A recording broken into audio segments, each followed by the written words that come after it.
All right, everyone, welcome and welcome and welcome. I was off the grid for a little while. I traveled a little and I wasn't showing up on my platform, so I'm back here. And I hope I have a meaningful class, an exciting class. We're going to call this class Mashiach Update number 12. So this is going to be a continuation of a lot of the themes we've been discussing. I don't want to be misleading. I'm not going to address news. Those who are waiting for me to, are waiting and I'm hoping that I will address, because there's all the stuff happening with Iran and with Trump and with this and with that. I'm not going there. Maybe there'll be another class. But right now, that's not where we're going to be talking. But we're going to be following some fascinating ideas regarding the energy of where the world is at, based on some pivotal aspects that we are now entering regarding certain numbers of the years that we are hitting right now in regards to certain big spiritual cosmic events. Okay. And I want to dedicate this class, is really a class related to last week we commemorated Gimel Tamuz. And Gimel Tamuz is a very significant day, Chabad calendar. It's the day in 1994 when the Lubavitcher Rebbe was hidden from us. I use those terms on purpose. As those who listen to my classes know, I don't consider it as a regular yard site for reasons that have to do with a lot of what I explain in these classes. Perhaps some of it will be also integrated in this class, but definitely there was a concealment, a big concealment in 1994 on Gimel Tamuz, and it is commemorated generally in the world as a yard site, or as at least as a Yom Hilula. And I'd like to dedicate this class to explaining a little bit deeper the significance of the day, and a deeper understanding of the Rebbe in general, the Lubavitcher Rebbe in general, because we're talking about Mashiach, the Rebbe is like right at the center of it all. Without a question, whether one is a subscriber to the Rebbe possibly being Mashiach, or whether one is uncomfortable with that, that is aside. But the Rebbe is definitely the power in the world that's driving the Geula, that's driving redemption. Whether he is the actual chosen one is a matter of discussion and legitimate dispute, and that's also not where we're going to be going. But the concept is a true concept, no matter where you stand, if you're only willing to be open and understanding and recognizing the force of the Lubavitcher Rebbe in the world. So we're going to be talking a lot about the Rebbe and about the significant dates regarding the Gimel Tamuz that we just had. Gimel Tamuz that we just had, it was 32 years since 1994. And we have entered into the 33rd year. Now, I think that number is a very significant number. Those of you who were with me a couple of years ago when we were talking a lot about the number 33, about 3,333 years since Matan Torah, will appreciate the concepts. Now, even though we discussed a couple of years ago how 3333 means that the world reaches a certain completion, a certain shleimus, a certain perfection in the effects of the Torah in the world leading up to the Geula, leading up to redemption. Of course, it would be nice if Mashiach would have been fully revealed in the year 3, a few years ago, in the year 3,333. It doesn't, the fact that we're still awaiting the arrival of Mashiach doesn't negate anything we spoke, because there is no question that these things are accumulative. We're dealing with certain things, and certain things are breaking through. And who really knows the Mashiach, the moment Mashiach is here? Which means there are powerful effects that are happening in the world that are really messianic, and perhaps hugely messianic, meaning having to do with the godliness of Mashiach, but we might not be paying attention and realizing how geuladig it is, how redemptive it is, and retroactively or retrospectively, we will one day look back and say, hey, the day that happened was huge. So the number 33 is an important number when it comes to the 33rd year since Gimel Tamuz 19, the third day of Tammuz 1994. Now we're 2026. So we're entered into the 33rd year. The other very, very, very pivotal date, which is very important, is that we are standing now between two dates. One is Gimel Tamuz, and the other one is Yud Beis Tammuz. These are, to translate that in English, there's the third day of Tammuz, and then there is the 12th and 13th day of Tammuz. On the Chabad calendar, on the Hasidic calendar, Chabad calendar, the 12th and 13th day of Tammuz is a very, very significant day. It's coming up this Shabbos, so we're going to be talking about that. It's the day that the previous Chabad Rebbe, Rabbi Yosef Yitzchak, who stood up against the Soviets and fought for Jewish rights for Jews to be able to keep to their tradition and to keep the observance of Torah and mitzvot. A lone fighter, fighting like a ferocious lion, and winning the battle against one of the mightiest empires in the world at that time, the evil communist regime. And in a sense, as we discussed many times, the previous Rebbe was the one who single-handedly stuck a dagger into the heart of the beast. And once they couldn't defeat him, they began to bleed to death. 70, 80 years later, they completely collapsed. The entire communist, previous Soviet USSR doesn't exist anymore. We still have the country Russia like it always was, but not that communist government, which is gone. And Chabad and Torah and Yiddishkeit and Judaism is standing proudly, waving its flag all over the previous Soviet Union. And Torah mitzvahs has triumphed, and Yiddishkeit has triumphed. And really, the general who made that all happen was Rabbi Yosef Yitzchak, who in 1927 was arrested on the 15th day of Sivan and was in jail, was in prison for about how many days? Something like 20 something years, 27 days. I'm not exactly the days. From the 15th of Sivan until the 13th day of Tammuz. So it's a month minus 2 days, really. I wasn't in jail the whole time. He was sent to exile. So the previous Rebbe was released on the 12th day, and they gave him the official documents on the 13th day. So that's why it's commemorated. 12th and 13th of Tammuz is a big holiday. Now, 9 days earlier, on the third day of Tammuz, which later became such a significant day in Chabad, the previous Rebbe was released from prison, and he was sent to exile. In other words, the Soviets initially were going to kill him. Literally, they were gonna give him capital. They were gonna just murder him. That was their plan. Sentence him to death. Which sentencing over there was just plain murder.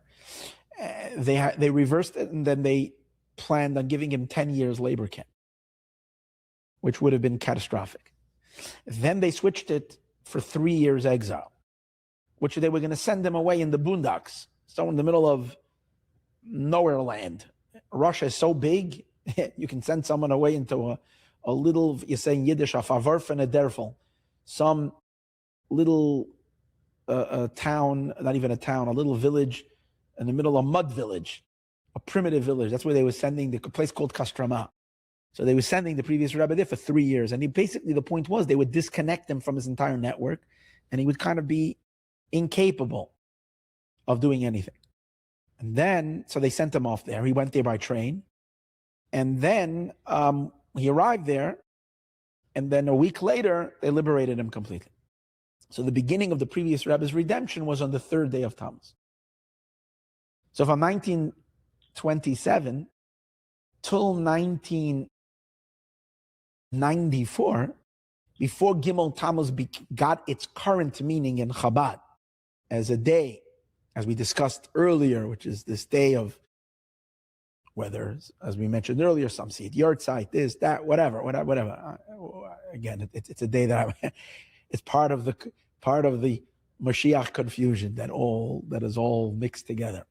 So until Gimel Tamuz became known in its current state, from 1927 until 1994, it was a day celebrated as in Chabad as a day of phase 1 of the previous Rebbe's redemption. So the previous Rebbe's redemption has a phase 1 and it has a phase 2. And the phase 1, to a certain degree, is even more significant than the phase 2, because the Rebbe's life was rescued on the third day of Tammuz. As long as he was sitting in that Russian dungeon, you didn't know if he would wake up in the morning. What was going on, the total disrespect for human life that went on in this notorious prison, the worst prison in the Soviet Union, was where he was held. And whoever came in there never went out. That was basically the idea. So the fact that he came out was a day that he was released, was a day of his life being spared. And then on the 12th day of Tammuz, the great miracle is that he was freed and that he can get back to his work in spreading Yiddishkeit. That's why we put the main emphasis on the second phase 2, which was his complete redemption. Now, the number that I'm excited about this year is that story happened in 1927. We are now in 2026, which means that this Gimel Tamuz and this 12th day of Tammuz, we are commemorating 99 years. Since it's 99 years, it is actually, we are entering into the 100th year. And that is a very big deal, because the energy when you reach 100 is exponential. We know that on everything, the 100th anniversary intensifies the energy. It's interesting because you would think, who cares? Like why make a big deal? But we find that, for example, the Rebbe, the Lubavitcher Rebbe, made huge deals whenever we came to these big numbers, when it came to anniversaries of, and the Rebbe wasn't just an opportunist. You can say, okay, the Rebbe wanted every opportunity he can get his Chassidim to have more alacrity and more energy. Then the Rebbe would, God forbid, be dishonest. If the Rebbe is saying that this is 200 years since the passing of the Baal Shem Tov, so it's an important year, means that year, because it's 200, means that there's a certain vitality and an energy that's flowing into the universe that the Rebbe is begging us to utilize, because it's an empowerment. So the same is, with the fact that we're in the 99th year, we're going into the 100th year of this redemption, means that we are now beginning to tap this redemption energy, which is powerful energy. Now, the redemption of the previous Rebbe, defeating the Soviet Union and coming out, was related to the great and final redemption of the Jewish people. Because as the Jewish people go through exile, we and our leaders make the charge through the various different powerful forces of darkness, and we have to break through every single force. And only when we break through every single obstacle do we come out on the other side and we have redemption. And it occurred to me the other day, just like the Jews in Egypt, the one who was able to break the darkness of the Egyptian exile was really Yosef.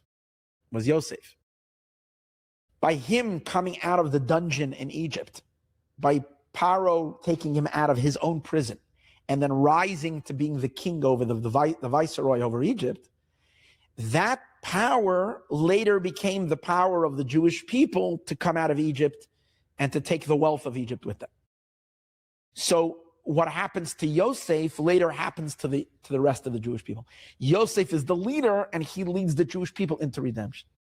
Now, the previous Lubavitcher Rebbe has the name Yosef.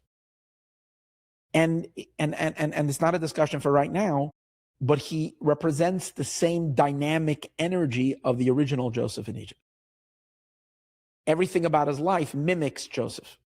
And spiritually, he is aligned with the same soul power of Yosef. And that is, we know that there are 7 Sefirot. In our class today, this is going to be important. There are 7 Sefirot, 7 divine attributes. And they are tzaddikim, there are righteous individuals who are the physical embodiment of these divine attributes in this world. Their souls represent the collective energy of the Jewish people as it is energized by that particular power. So Avraham Avinu is the embodiment, Abraham is the embodiment of divine kindness. And that's why Avram was our patriarch. Avram was the most kind person ever to live. Isaac and Yitzchak represented the energy of discipline, strength, and might. And Yaakov, Tiferes, beauty and harmony, Jacob, whatever. Yosef, mystically, is the energy of Yesod. Okay? Yesod is the energy of bonding, the energy of tzaddik, of a righteous individual. He's the sixth in the series of these righteous men. Just like there is a series of these 7 powerful tzaddikim at the beginning of time, leading up to the first redemption, the Midrash, so the leading up over there, there is the concept that before Mashiach comes, there is also going to be 7 righteous tzaddikim whose job is to facilitate the divine energy leading up to the final redemption.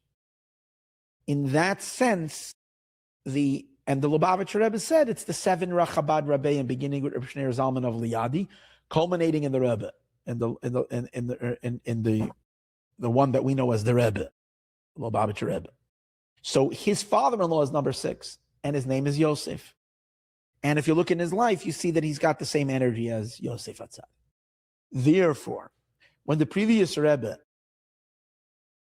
merits and has a redemption, and it was an absolutely miraculous redemption, meaning to say the fact that they let him go when they considered him prime enemy of the motherland. Literally, he was considered the worst of the worst. He was like and the fact that they had no choice but to let him go was nothing short than a spectacular miracle. That miracle is the seed for the Jewish people's redemption. And I'm not making that up. That's the Rebbe's connection. That these are the seed for the future redemption. Being that that's the case, coming to 99 years, and we're leading into 100 years of that energy, makes this week and this Shabbos coming upon us, and the whole entire year that we are now entering into, a super potent Geula de Geyer, a year of powerful energy, exponential energy in redemption. Okay? So this is very pivotal, Tower Talk. So again, 33 years since the latter Gimel Tamuz. We're entering into, we just concluded 32 years. We're entering into the 33rd year. We are entering into we completed 99 and we're entering into the 100th year of the previous Rebbe's redemption. And the third idea, which is huge and big and incredibly great, is we just completed 85 years since the Lubavitcher Rebbe and his Rebbetzin came to the shores of America. For those of you who followed the Mashiach updates earlier on in this whole series that we discussed, will appreciate and understand that the Rebbe coming to America, and this will be a major part of today's class as well, in the words of the Rebbe, was a final stage in uplifting the world to the redemption. And we will see the number 85 is a incredible number so basically what we're saying is that all the cards are lined up. The arrows are all in perfect harmony for entering into the zone of redemption in an unbelievable manner. 85 years since the Rebbe. The Rebbe came to America in 1941, and now we are in the year 2026. It's 85. Now, let me just quickly connect number 85. Why is it significant? I'm just going to say one word. The significance of 85 to the Rebbe's arrival in America is because, based on the concept that we discussed earlier, that there are 7 righteous individuals who personify these divine energies, the Rebbe being number 7. 7 is the last and final sphera called Malchus, kingship, which is obviously very connected to the ultimate kingship of Mashiach and the redemption. And the Rebbe is being Malchus. Malchus has to do with the purification of the lowest part of the world, The lowest part of the world is in the lowest hemisphere. For those of you who have been following all these classes when we discussed the winter Mashiach of Chabad, the concept of the redemption coming from the bottom up, not from up down, but that the unearthing, redemption does not come from heaven, redemption comes from earth. It flows from the bottom up. It comes from beneath our feet, not from above, which is going to be the main topic in today's class. And that's the energy of Malchus. Malchus is a feminine energy. It's rising upward, from below upward, not from heaven to earth, but from earth to heaven. So the main element of kingship, in divine kingship, believe it or not, begins to manifest the revelation of God's kingship in the world, which is what Mashiach is all about, actually starts in America, not in Israel. And it blossoms from the bottom up, from the United States, from the bottom of the globe, spreading out throughout until it reaches up on the tippy top, which in the Jewish custom, as we're going to see, puts Israel right on the top. And it reaches up to and over there, of course, it manifests in all its glory. But where is the energy really coming from? From down and under, from below. And therefore, 85 is the number of Malchus. A very important number related to the attribute of Malchus is 85. Why? Because 85 spells the word peh. Peh means mouth. And Kabbalistically, Malchus is God's expression. Malchus peh. Malchus is the mouth. Peh is 85.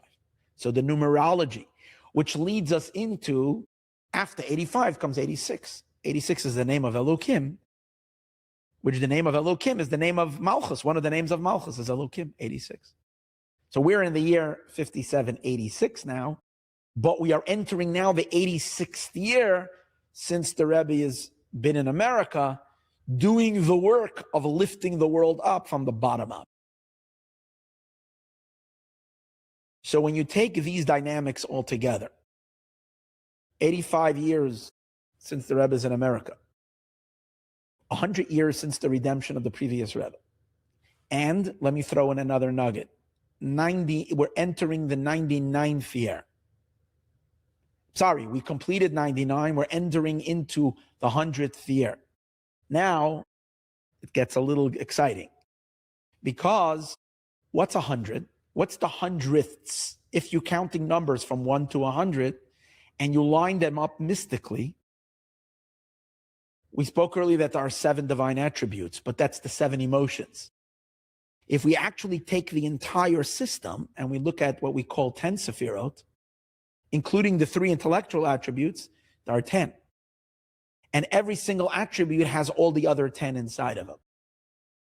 So when we make the entire cosmic order of the entire system, it's 10 times 10, which is 100. And you start, number 1 then would be the highest attribute, which is Chachma, wisdom. And within the highest attribute of Chachma, Chachma of Chachma. That would be number 1. What would be number 2? Number 2 would be Bina of Chachma, the understanding element of wisdom. The 3rd attribute would be Das of Chachma. And then you go through, and then when you get to number 11 is when you start Bina, the Chachma of Bina, and you work your way down. What then is going to come out to be the 100th year?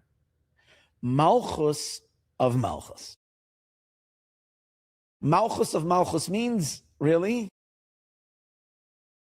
Earth, planet Earth.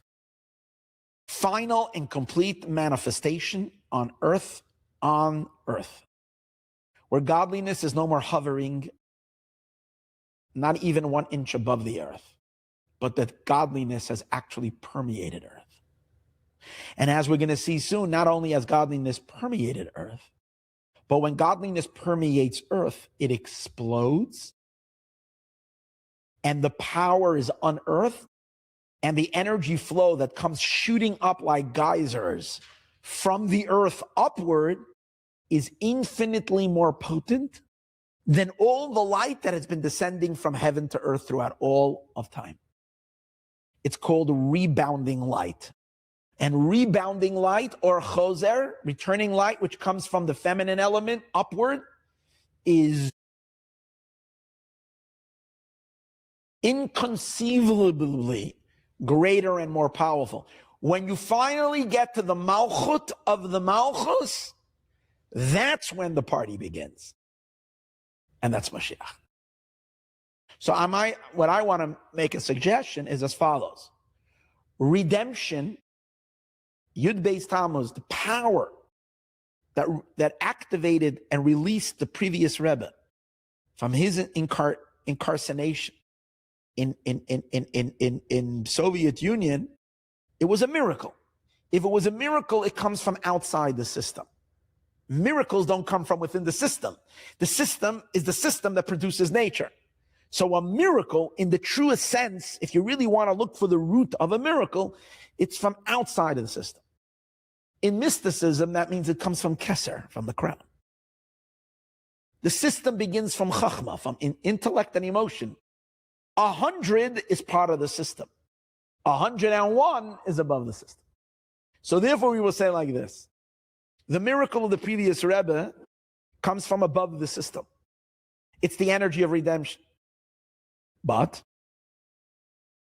that's the moment the moment he was redeemed and the moment he was released, that spiritual godly energy was now it needs to permeate the world. To permeate, one of the most important parts of Mashiach is that God does not override the world, God unifies with the world. God permeates the world.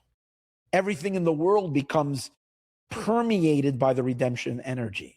And since everything has to become permeated with the redemption energy, it needs to enter every part of creation. It needs to go through all the 10 Sefirot, and it has to land where? In the lowest tier, which is Malchus.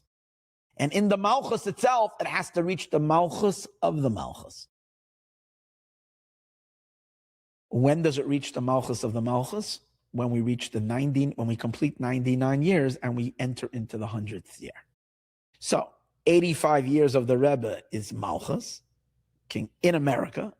100 years of the previous Rebbe's redemption means that the energy of redemption is hitting earth of earth. And soon we're going to see what this all means. Bezrat Hashem.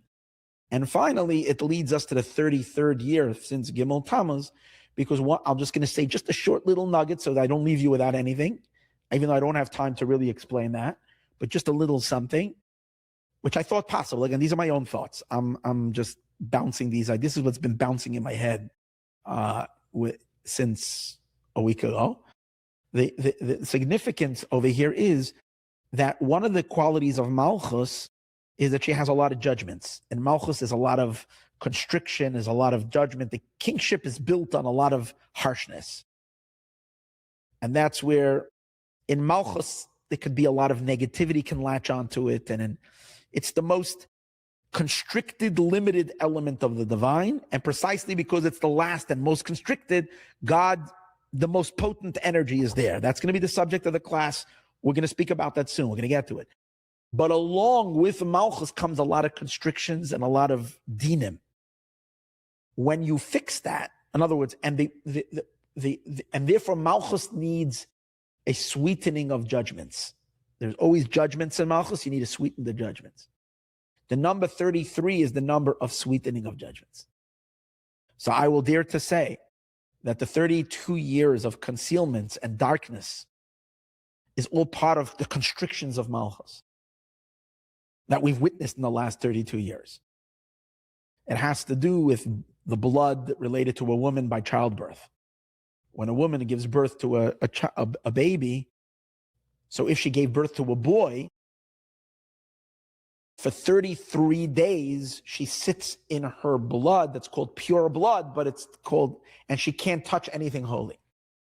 She just gave birth to a boy, which I will now allegorically say, to give birth to a boy means to bring Mashiach's light into the world. Mashiach's light, Mashiach himself is a is considered a masculine soul, although the energy that he unleashes is a very feminine energy, which is a discussion on its own. But Mashiach himself is called V'yolda Zachar, a boy is born, a powerful energy is born. But perhaps the woman now who gave birth, which means this redemption, she can't walk into the temple. She can't eat anything holy, which means there's a lot of blood that comes along with that birth. And there needs to be a purification process. So the purification process takes 33 days. Translate that into a more cosmic energy of time, 33 years. So the fact that we're entering into the 33rd year since Gimel Tamuz, it's a sweetening of the judgments. It's the same concept of 33. Where else do we find this concept of 33?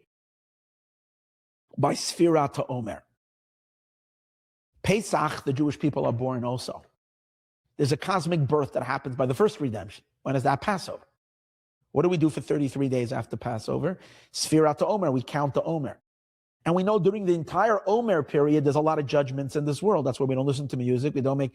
And the students of Rabbi Akiva, 24,000 of them died.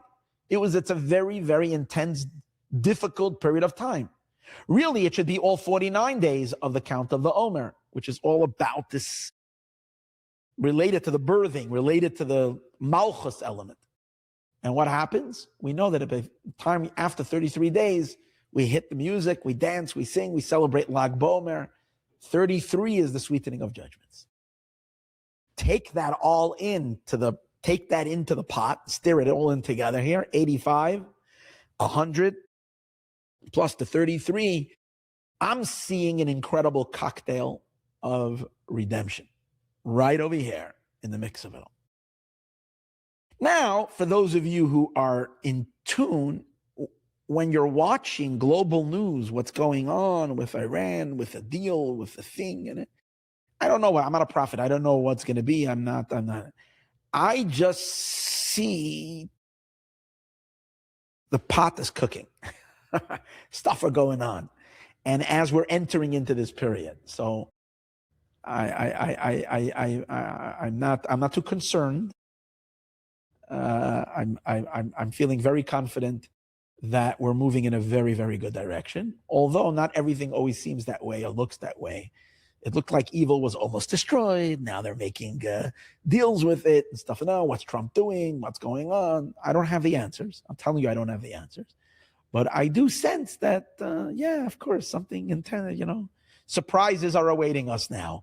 It definitely is the time for some pretty interesting stuff to happen as we wind our way in the final, as we're finding a parking spot already, as we have arrived in our destination and we're just looking for parking.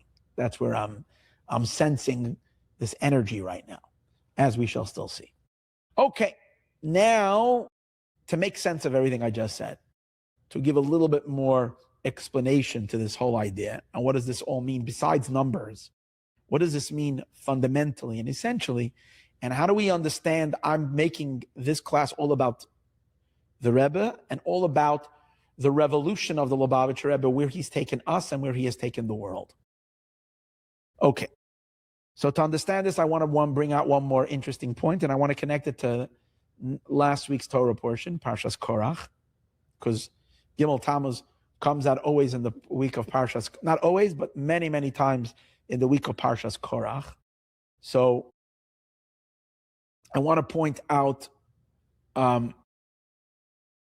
something about the Parsha, okay? So last week, Parshas Korach, we learned about a very a wicked person, okay? Korach is a man who stages a revolt against Moshe. And basically, he's unhappy that Moshe appointed his family to all the high positions.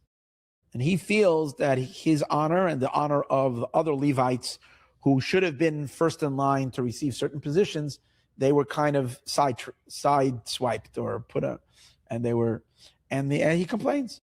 And he feels that Moshe is making stuff up. And he challenges Moshe's authority. And he fights against the priesthood of Aaron the high priest. Becomes a messy situation. He's a very good instigator, and a rebel rouser. And he's very persuasive. He is a person with a lot of charisma, and he is filthy, filthy rich. All these powerful qualities that he had made him a person that was able to gain traction with the Jewish people after all the miracles they've seen with Moses to turn against Moshe. This is unbelievable how it happened. But he was able to do it. He stages this kind of coup against Moshe. And what happens in the end, he has a horrific ending. Okay, he gets what he deserves. The earth opens up, and him, his families, and everybody and people who had joined him went down into the earth, and another 250 people who contested our priestlyhood were burnt by a fire of God, and the whole thing was kind of snuffed out. And then he continues to shout out from the ground, from beneath the ground, where he goes down direct, like into Gehenna, into hell, into purgatory. And from there, he's crying out and saying continuously one thing: Moshe emes, Moses is true, the Torah so emes, and his Torah is true. That's the story with Korach. Now, it's interesting, and he's still there. Till Mashiach, yeah. So now the question is, what's going to be with Korach in the time of Mashiach? Like, is he going to come out from there? Are we going to get to see him again? Is he going to be rectified? So, amazingly, we find out that Korach is going to be vindicated in the time of redemption. Not only is he going to be rectified, not only is he going to return to us, but we're going to look at him and say, hey, there was something to what you were saying. Not that he contested Moshe. That will never be correct. But what he was demanding was actually a correct demand, but it was premature. He saw something, but he saw it a little too early. He claimed and wanted the world to operate in a certain way, but he was the world was not ripe for that yet. He jumped at it a little too early. As we're going to see, Korach really had a really, really messianic view of existence. But it wasn't yet the time of Mashiach. But when Mashiach will come, Korach will be then seen and understood for what he was really arguing. And where do we know that from? There is a pasuk in Psalms. There's a verse in Psalms, chapter, what is it? I'll tell you. Chapter 92, Psalm 92, verse number 13. It says, Tzaddik katamar yifrach. The tzaddik, the righteous person, katamar, like a palm tree, yifrach, will blossom. Okay? Ke'erez, like the cedar trees, or ke'erez balavanon, like the tall trees of Lebanon, yizgeh, he will flourish. So we're talking about the great blossoming of a tzaddik. So who is this tzaddik, katamar yifrach, that is going to blossom like a palm tree?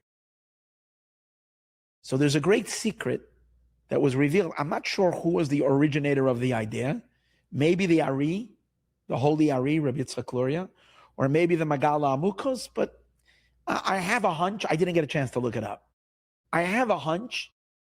I know it's brought down from Svarim, but I did not get to look it up before this class. Who says it? I think the Rebbe brings it in one of his talks. That if you look at the words tzaddik, katamar, yifrach, and you look at the last letters, tzaddik ends with a kuf. Katamar, like a cedar, like a palm tree. Tamar, like tamar, ends with a resh. Yifrach, will blossom, concludes with a ches. If you take kuf, resh, ches, it spells Korach, which is like really strange. Is it saying over here that the great tzaddik that's going to blossom like a palm tree is actually Korach? Pretty neat. So I'll tell you an interesting thing. This Friday night, I was doing my prayers, Friday night services, and this is part of the Friday night prayers. It's right after we say L'chadodi, we greet the Shabbos, we turn around and we greet the Shabbos, we welcome the Shabbos. Then we say this Mizmar Shir L'Yom HaShabbos, Psalm 92. We say the word Tzadik Atama Yifrach. I'm going to admit that I was spaced. This Friday night I was spaced, and I'm going to admit that probably last Friday night I was also spaced. I'm a pretty spacey guy. It's hard, I'm not always like deeply like concentrating on the words. My head is spacing in different places here and there. I was spaced probably most of the prayer. But for some odd reason, when I got to this verse, Tzadik Atamar Yifrach, this Friday night, not any other time, this Friday night, I was like really tuning into these words, and I was thinking about the tzaddik that is going to blossom and I know why it was coming to my head, because it gets me frustrated many times that not everybody in the world appreciates enough the Lubavitcher. And I because I come from a world that had less of it, and you're seeing the world is shifting today. More and more and more are recognizing that we're dealing with a tzaddik of a complete different caliber. It's becoming but it frustrates me that there's. So I was thinking in those words, I was thinking it's tzaddik atama yifrach, that the tzaddik, it's like a palm tree. A palm tree takes a very long time for it for the dates to come out. The Talmud says that there's a certain type of palm tree that after you plant it, you don't see the fruits until 70 years. It will take 70 years later. The Talmud says, like when you're planting a palm tree, you're planting it for your grandchildren. It's like looking out for a very long time. 70 years later, it will be the true fruits. So I was thinking this is a slow process, but eventually everybody sees the tzaddik. That was the thought that if I'm correct, I'm trying to remember what I remember. I was thinking about the tzaddik katama yifrach. And after the davening, it's amazing. And I'm going to credit my wife. It was her birthday this Shabbos, so shout out to my wife. She usually never, everything is by the divine providence. Oh, wow. Isn't this crazy? So beautiful. My wife doesn't usually come Friday night. Friday night is mainly a men Friday night prayer. We don't have too many women coming here. From time to time, women come for Friday night services. Most of the women come for the day services, not the night services. It was my wife's birthday, and she said, I want to come to shul. We also didn't have any guests this Friday night. We were traveling, so she didn't. Usually she's hosting a meal with a lot of guests. This week we had no one at home. It was just me and her. She says, you know what? I'm going to come to the prayer. So she came here. I'm telling you, she never comes. I'm saying never, like not even once a year, Friday night. And she came. And then after the prayer, I didn't have because I was so spaced out the whole time. I usually get a chance to think a little bit what I'm going to speak of. And I didn't get a chance to think. And I usually say a few words after davening.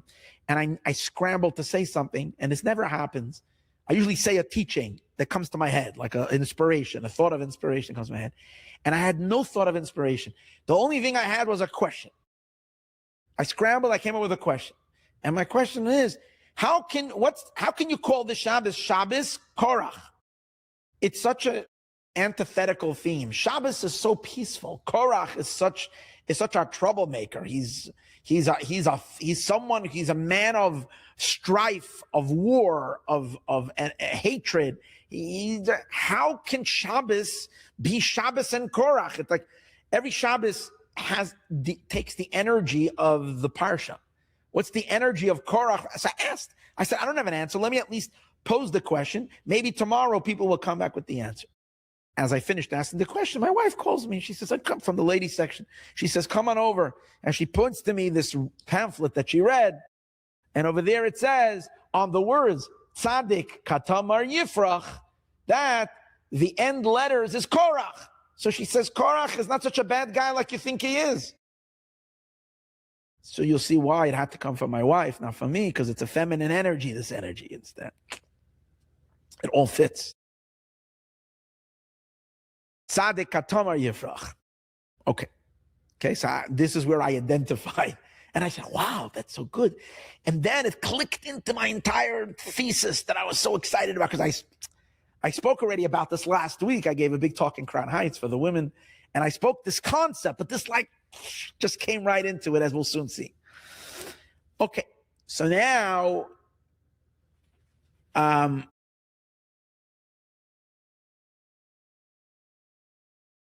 what do we see over here? Now, if the tzaddik katamar yifrach is referring to Korach, which we see him as a rasha, he's a wicked guy. Now, I don't have to make up that he's a wicked guy.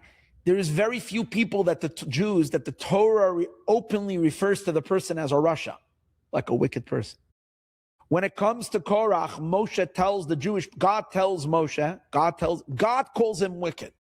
God tells Moshe, tell the people to go away from the tents of these wicked people, because the earth is going to open up and we don't want anybody, no collateral damage. Only those who are supposed to die should die. No one should be standing next to it.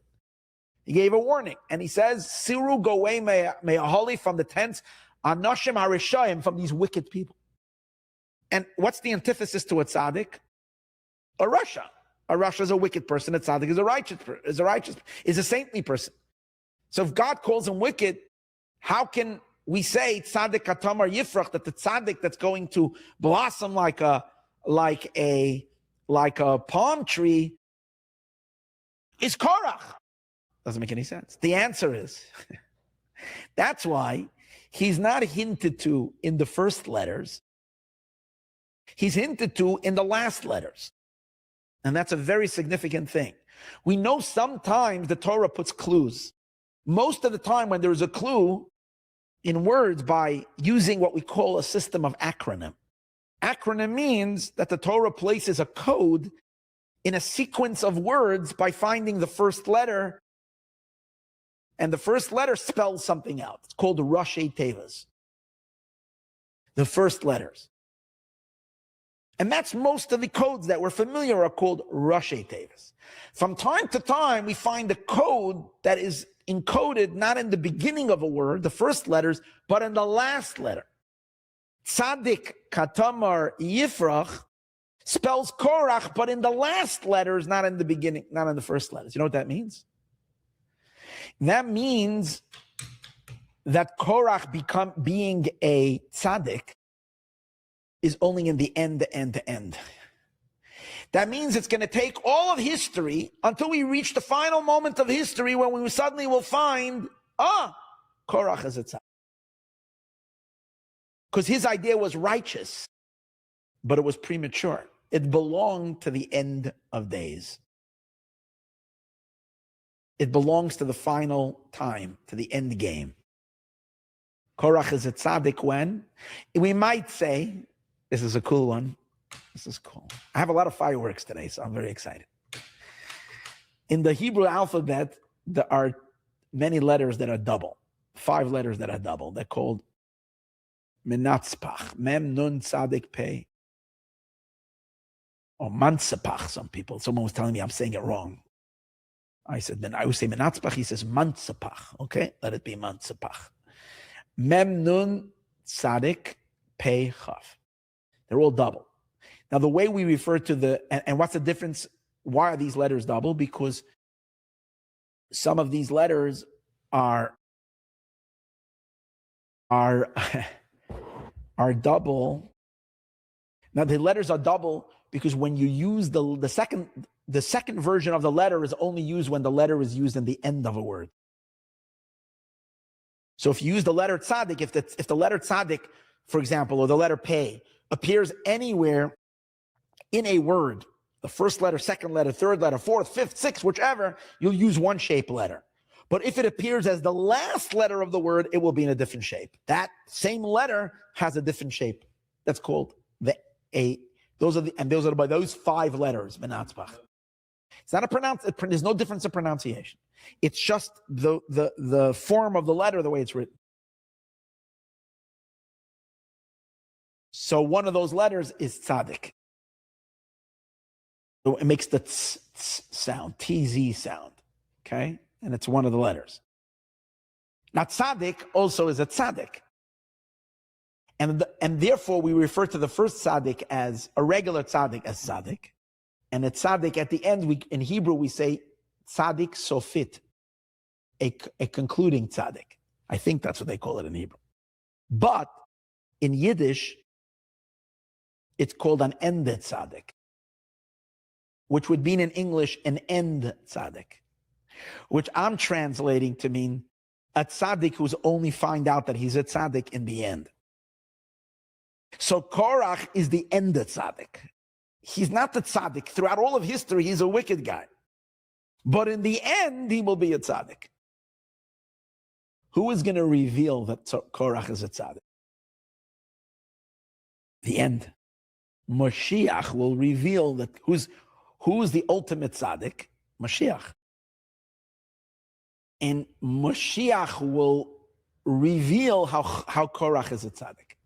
In his days, Moshiach is going to flip reality inside out and upside down. And when reality is going to flip inside out and upside down, then Korach will be a tzaddik. Then the world view of Korach will make sense. And he will all say, oh, Korach, you really said this. Way back then, you said it all the way then. Yeah, but a little too early. He's an end tzaddik. Pretty neat. And I'll share with you an interesting story based on that. The Rebbe, the Lubavitcher Rebbe, was once by a Farbrengen, and the Rebbe was talking about Korach, and the Rebbe was explaining what was Korach, like what's the positivity in Korach, what really was bothering him.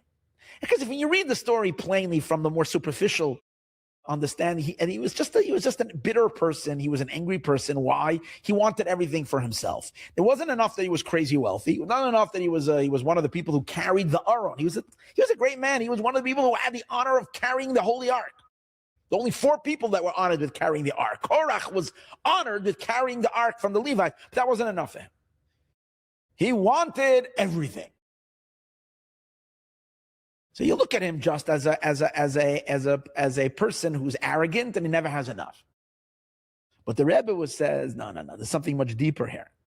What's the real? And the Rebbe explained in a sikha and a talk. I don't know which talk it was, but he gave a whole talk explaining the beauty of Korach, the real argument of. After the Rebbe finished the sikha, the people started, the way the Rebbe would sit on Shabbos by the Farbrengen, he would say a talk, and then he would say l'chaim, take a sip of alcohol, l'chaim, and a vodka, whatever, and then the people would sing a song, and then maybe one song, 2 songs, and then the Rebbe would continue talking. Naturally, since the Rebbe spoke about Korach, the people started singing a song that says, V'chol karnei rishayim agadeya, and all the horns of the wicked I will cut down. All the horns of the wicked, God says, I will slice down. So, and Tremamna, I will raise the horns of the tzaddik. The wicked's horns will be taken down, and the horns of the tzaddik is going to be lifted up, or the crown of the tzaddik is going to be lifted up. So the people started singing this verse. And the Rebbe got very upset. And the Rebbe said, we just spoke the good of Korach, and you're singing V'chol karnei rishayim agadeya. I mean, if I wouldn't have given this talk, then you can sing about the wickedness of Korach. When you're reading the way I understand it, is the Rebbe said like this: for 5,700, no, I'm sorry, let's say for 3,000 to 300 years, the story of Korach was a story about a wicked person. But I just fixed that story. It's no more a story about a wicked person. We just changed that. And we just shined the light upon Korach that he's not wicked anymore. In other words, the Rebbe just fixed Korach. So the Rebbe says, why are you singing V'chol karnei rishayim agadeya? But whose job is it to fix Korach? It's a messianic type of a tikkun. It belongs in the time of Mashiach. Awesome. Okay, so I want you to now bear with me, because this is going to get very exciting. Now, what's interesting about the tzaddik katamar yifrach, which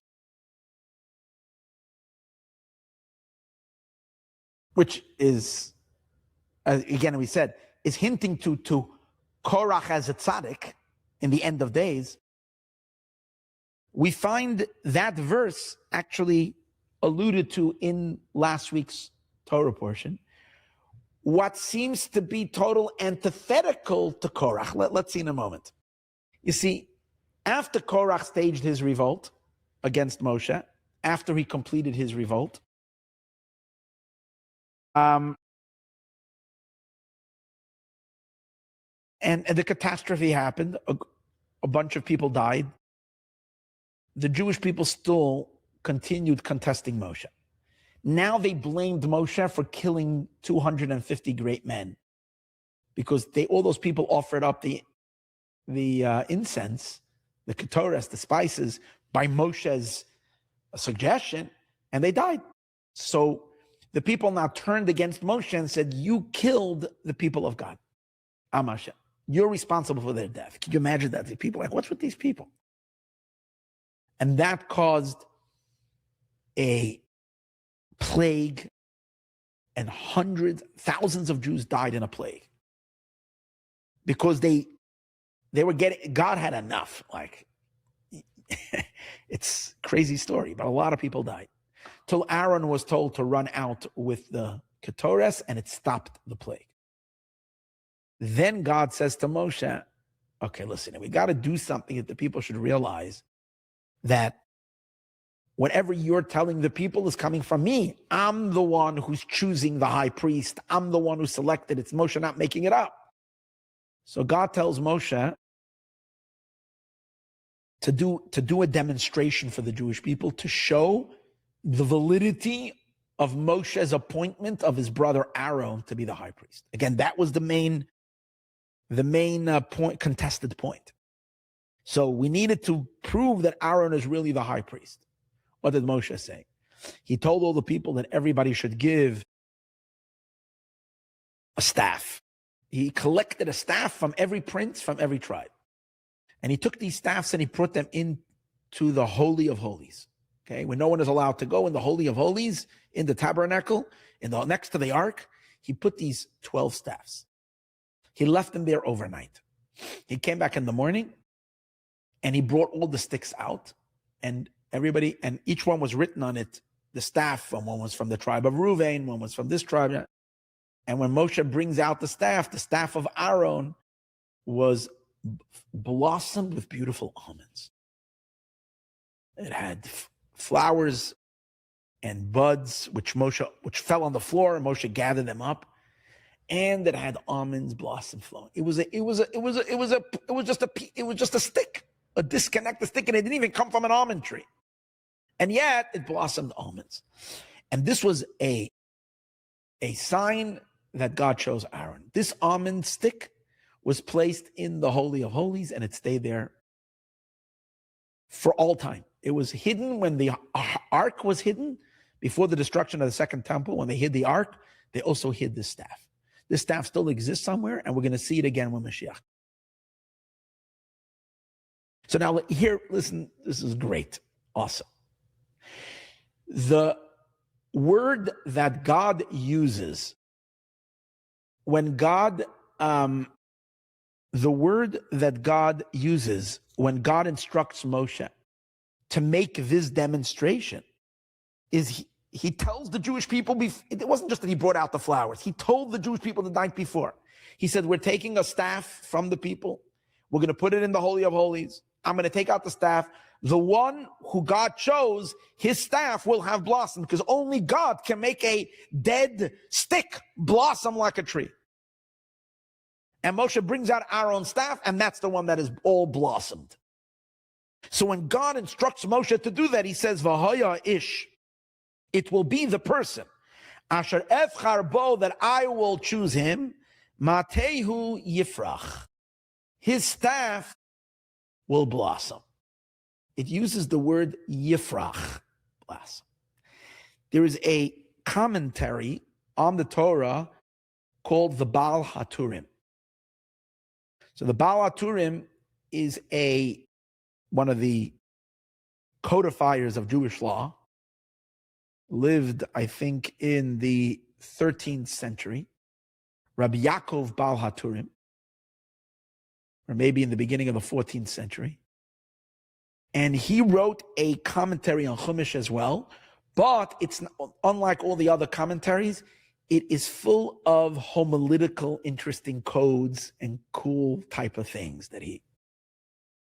And when he says that one of the ways of like identifying something meaningful, that the Baal HaTurim, one of the methods, you'll only find it in Baal HaTurim, it's his style, is that he, not saying the only him, but it's like he's noted for this, is he takes a word that is used and he says, he looks in scripture and he finds the same word. How many other times does it say in scripture? Let's say he says, this word applies 3 times throughout the entire Tanakh in all of scripture. And he draws a explanation of what is hinting to that the same word is used. The fact that the same word is used in these 3 places, even though it's in complete different context, means that these 3 stories are connected. That's what the Baal HaTurim does. So he takes the word Yifrach, which says by Aaron's staff, and he says, well, this word Yifrach is found 4 times in scripture in total. 1 time over here, this is the first time. Another time is, it says, in Tehillim, Tzadik Katamar Yifrach in Psalms, the righteous one will blossom like a palm tree. The third one, Yifrach Kasheshana, which is in Hosea. It says, they will blossom like a rose. And finally, the last one is again in Psalms, in Tehillim, Yifrach biyamav tzaddik. In his days, the tzaddik will blossom. So he says these are 4 Yifrachs that there are in the Torah. Now, I'm not going to go through because of what exactly these 4 are according to the Baal HaTurim. I'm just going to point to 2. One of them is the staff of Aaron is Yifrach. That's the one in the Torah. Yifrach will blossom. The other one, not Tzadik Katam Yifrach, Yifrach biyamav Tzadik. There's 2 of them from Psalms. One is in Psalm 92 and one is in Psalm 72. In 92, we discussed already earlier. That's the one that's talking about the date tree that's going to blossom. The other one is talking about Yifrach biyamav Tzadik, that in his days the Tzadik will blossom. So the Baal HaTurim says that's referring to Mashiach, is that Tzadik. Moshiach, the great Mashiach, who is the ultimate tzaddik, will blossom. So now stop a second. When we take a little break for 1 second, we'll say, hold it over here. Number 1, we're aligning Korach with Mashiach. Because the first verse that he brings from Psalms, Tzaddik Katamar Yifrach, who pops up in that phrase? Korach, in the end letters. The other time it uses the same word Yifrach is referring to who? To another tzaddik. Which tzaddik? Mashiach. What does Mashiach have with Korach? The answer is, who's going to make Korach into a tzaddik? Mashiach. In other words, Mashiach is going to uncover that Korach is a tzaddik. So here is where you see the 2 link, Korach and Mashiach. And because Korach is only a tzaddik in Mashiach's days.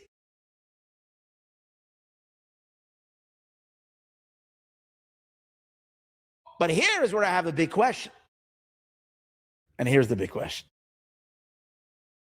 In the Torah, Yifrach is referring to the staff of Aaron. Now, the staff of Aaron came to prove that Korach was wrong. Something is blossoming, and the whole blossoming is to refute Korach. Korach was arguing that Aaron is not the chosen one. They made this whole contest to prove that Korach's validity. And I'll take it even further.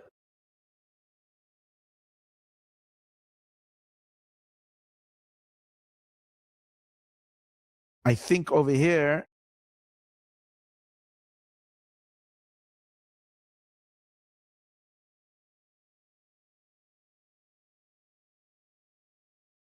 hold on. V'lo yeh kekorach uchada. So where does it say that? Oh, it's not here. Okay. I thought it was over here, where it actually said a prohibition that the people should not be like Korach. And no, that says earlier. Okay, I'm not gonna. Okay, whatever. I thought it was here. All right. What's the thing over here? How can it be that the two words Yifrach and Yifrach, which the Baal HaTurim is saying, is supposed to connect these two? The two words are linked together. They're not clashing with each other. They're both in harmony with each other because the Torah is using the same word. So I'm asking the question, how can we take the word Yifrach, which is referring to the staff of Aaron, and apply to it the same word to the blossoming of the date tree, which Korach represents, which Korach is going to, that means that one day we will see that Korach is right. Korach is right, that means Aaron is wrong. And yet, no, they work seamlessly together. Good question. I think it's a good question.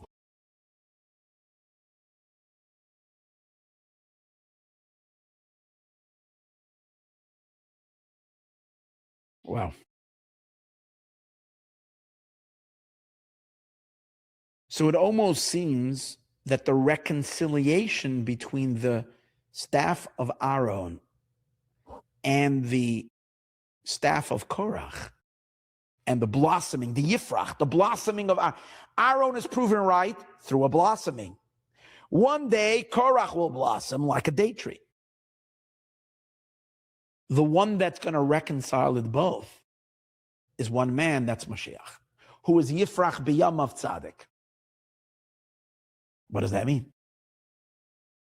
So the answer perhaps can lie, and this is a little bit, today's class is a little bit of my chidushim, my own original thoughts, but the fundamental ideas that I'm going to share with you soon are all really, really phenomenal, deep ideas that are all discussed in Chassidus. Nothing, I'm not making anything up. It's just these little nuggets that are coming together in my head. The answer lies in one thing.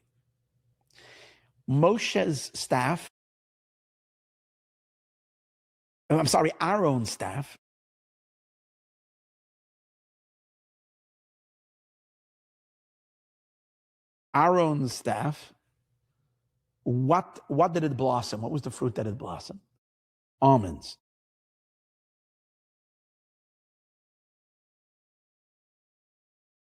What does it say by Korach when he will blossom? Blossom like a date tree. What's the difference between the almond tree and the date tree? Almonds and dates. Very simple difference. Almonds are the quickest to grow. There is no other fruit that grows. Usually it takes 3 weeks for almonds to grow. It's the quickest turnaround.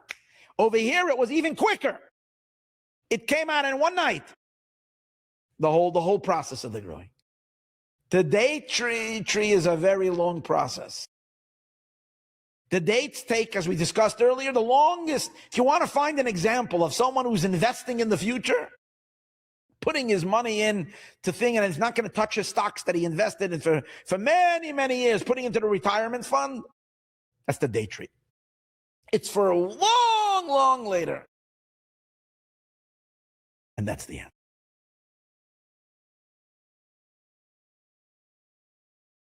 Two blossoming. There is a blossoming that comes from forward light, and there's blossoming that comes from reversing light. Light that comes from forward flowing from the beginning to the end, flowing forward from above the world into the creation, direct light produces very quickly. Speed production. When things come down from above, like when the manna came from heaven, the man was ready to eat immediately. Didn't have to cook it, didn't have to do anything, ready made because it came from God. It's called lechem min hashamayim, bread from heaven. But if you want to take bread from the earth, it's a slow process. You have to plow and you have to put the seed. And then the seed has to rot. And then you need the rains. And finally it grows. And after it grows, what is it growing? Wheat. Then you have to take the wheat, then you have to crush the, separate the kernels from the wheat. And then you have to, by threshing it, then you have to win it, and then you have to crush. And finally, when we could separate you're winning it, you separate the chaff from the thing, and then you have to grind it, and then you have to sift the flour, and then you have to mix the flour, and then you have to knead it and make it into dough, and then you have to bake it, and only after you bake it, and it has to cool off after it's taken out of the oven. Ooh, then you can have your yummy challah or sourdough or whatever you want. It takes all of this slow process. But when food comes from heaven, check. Aaron represents light coming from above. Kohanim represent light coming from above. It's all downloaded from above. It's speed. It's almonds. Quick, instant. When the Kohanim are meant to bless the Jewish people, the Kohen brings God's blessing down. Boom! One of the things about Kohanim is they can bring speed blessings. Why? Because they're channeling light from above down. But when you want to extract from the earth, an extraction takes forever. Where do you get the ultimate quality? Where do you get the greatest quality? When you extract, not when you channel. Downloading is great, but extraction, when you go deep in the ground and you pull out what's in earth, it's much higher than what you can download from above. So almonds are good, but dates are sweet and delicious. Grows in the end. These are the two energies. Two energies. And the system, what I am presenting today, in today's talk, is there are two unique, two dynamic, divine, godly systems in the world.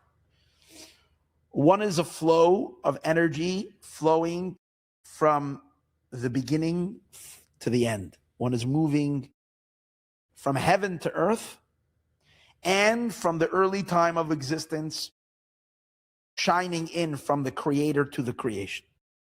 Everything coming from the beginning of time moving forward. In that system is the system that places the Kohen in the front. And Korach has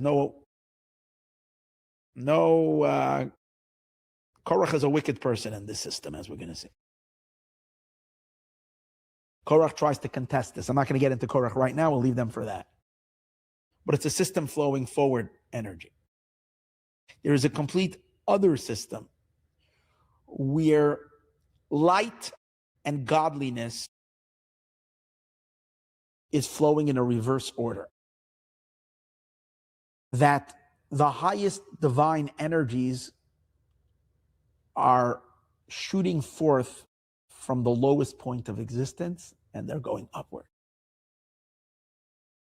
Earth is inspiring heaven, and from earth, the inspiration or the light or the godliness rises and informs the heavens above, and the heavens inform the higher heavens, and the higher heavens inform the higher heavens, and all the energy goes in a reverse order. And it goes in a reverse order regarding space, from lowest to highest, and regarding time, from the end to the beginning, not from the beginning to the end. There's two powerful forces. One is moving from front to back, and the other one is moving from the back to the front. all the energy of Torah and mitzvot, and everything that has ever happened throughout all of history from the beginning of time is all forward energy. It's all flowing from higher to lower. It's all flowing from the beginning of time to the end of time. And in that system, that's the system you'll find in many, many Jewish circles that always see everything like once upon a time it was holy. Once upon a time it was godly. And as the time passes, the generations only get weaker and weaker and weaker and meeker and less and less and less. And it's a true system. It's the concept that we discussed many times. If the early ones were like angels, we are like people, like the sage says. And if the early ones were like people, we are like donkeys. But not like the donkey of Reb Pinchas ben Yair, who was a very holy donkey. We are just a simple donkey. That's what the sages say. The sages say that the early generations, their hearts were like the ulam, were like the big opening of the ulam. And the later generations, their hearts were like the opening of the hechal, which is the antechamber was a big opening in the temple. The second, in the what's it called again? In the entrance to the hechal, to the actual chamber, was a smaller opening. And finally, Rabbi Yochanan says, and our hearts, our heart, the opening is like the opening of a needle, a sewing needle. And it's all true. It was much, much godlier and better in the old days. That's when you had Moses, you had Sinai, you had the first temple, you had the second temple, you had Reb Shimon Bar Yochai, you had the greatest super giants, Rabbi Yochanan ben Zakkai, you had Hillel and Shammai, and you had everybody, you had Samuel and King David and Shlomo, King Solomon. You had all the super giants, prophets and great, and what do we have today? It's a system that everything goes less and less and less and less. It's called Yeridas Hadoros. The generations get weaker and weaker. And the light of God gets dimmer and dimmer as we move further and further. But then there's a whole different energy, and that's Messianic energy. And Messianic energy works that the energy flows from the back forward. It's where the ultimate light comes from, not at the beginning of time, but from the end of time. And it illuminates into It validates, the end validates the beginning. And the light shines from the back to the front. And from the lowest to the highest. But that energy, only Mashiach will unplug. The energy flow from the back to the bottom, from the back to the front, and from the bottom to the upward, that's Messianic light. That's called Or Chayzer, that's returning light. So to understand this a little better, let's try to make this, understand this a little better. Let me add one interesting thought about Gimel Tamuz. We're going back. Let's jump back a minute to Gimel Tamuz. The Rebbe says something about Gimel Tamuz. Again, becomes such a powerful day in Chabad, and the Rebbe speaks about the significance of that day, kind of pointing to his own energy before it even happened, okay? The Rebbe is referring to Gimel Tamuz on the simple level to what happened to his father-in-law. So the Rebbe says, interesting thing about Gimel Tamuz, the whole significance of the day as a special day happens in reverse order. Meaning, Gimel Tamuz, when it happened the first time, wasn't such a special day. It's only later we found out that the day was special. And as we passed later time, we look back and we see, oh, it's even more special. And as it moved even further in time, we go back and we see it's even more special. And the Rebbe says, and it's amazing about Gimel Tamuz. Gimel Tamuz is working that the later it's coming, it's vindicating. The whole day becomes significant and great as a Chag HaGeula the Rebbe says, a regular holiday, immediately when the holiday happened, it was a holiday. You knew it's a holiday. And as time passed, if anything, it was like, okay, it's an anniversary, let's celebrate again. It's another anniversary, the Rebbe says about Gimel Tamuz, the more the time passes, the more you realize how awesome it was the first time. And the whole holiday is working from the end to the back. And what I'm trying to now share and convey in this class is that's the whole story of the Lubavitcher Rebbe. He is not a story of the past to the future. He's a story from the future to the past. And that's why his day, the day of Gimel Tamuz, the Rebbe himself says, is a day that works only from the back to the front. Let me first explain the context of where the Rebbe says it. The Rebbe says, because in the first year in 1927, when Gimel Tamuz, when the previous Rebbe was freed, although he was freed from jail, no one was happy. They were happy. They breathed a sigh of relief. But the Rebbe was being sent to exile. It was still a terrible thing. He was being sent to exile, in which he couldn't do his work. Not only that, as long as he's in exile under the hand of the Soviets, they have, God forbid, a leash on him. Why? They can pull him back to prison any moment. They can come up with a new libel, make up a whole new story, an accusation against him, and rearrest him, and even worse than the first time, and whatever. Because he's still under their clutches. He's still in their grip. The previous Rebbe had to report every once a week. He has to go to the office, put his fingerprints there, or whatever it was that he needs to do to make sure that they have tabs on him the whole time. He can't go anywhere. He's he's not in a prison, but he's still in a semi-prison. So when Gimel Tamuz happened, we didn't realize that it's such a significant thing. But a week later, when the Rebbe was completely freed, then we said, what? So now we looked back a week earlier and say, the day that he was really freed was on the third day of Tamuz, but then we thought he was going to be stuck in exile for 3 years. But really, in truth, it was the beginning of him being released a week later. Then the Rebbe says, but when the previous Rebbe was released, he still had to stay, he was still in Russia. And when he was in Russia, in the previous Soviet Union, his hands were still tied. It was only a year later or something like that when the Rebbe was allowed, not only allowed, they pushed him out of Russia. And they kicked him, they didn't want him there, they kicked him out. I think that's what it was. The Rebbe, or I don't know if it became too dangerous, I'm not sure exactly how, but previous Rebbe left Russia. That's when he was able to, from outside the country, he was able to really, really inspire the movement of the underground Jewish observance and all the network of schools that were going on to fight the religious persecution that the Soviets were doing. It became much stronger because the Rebbe was out of the country.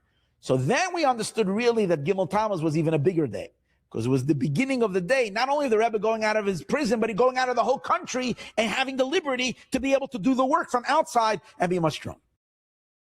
Then the Rebbe said it became even stronger, because eventually the previous Rebbe left Europe and he came to America. And when he came to America, he set up a network of Judaism in America. And when he set up a network of Judaism in America, now his effect on the world became so much more potent and powerful than even it was before. Comes out that Gimel Tamuz was the beginning of a whole new revolution in the Jewish world. Then the Rebbe says, since all the redemptions are connected one to each other, eventually when Mashiach will come, we will then see that everything starts on Gimel Tamuz. That's what the Rebbe said. Which means, take a look at this. The Rebbe is saying about Gimel Tamuz that the future shines light on the past.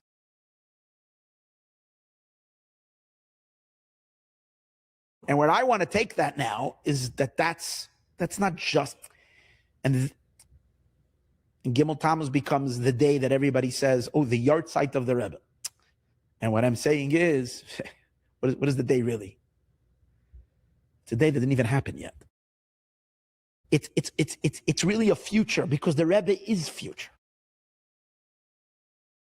Not, okay, so let me give context. So all this was I haven't said anything yet. I've been saying a lot, but I haven't, what am I saying? What I want to say, and I'm trying to convey. This is the thought, thinking.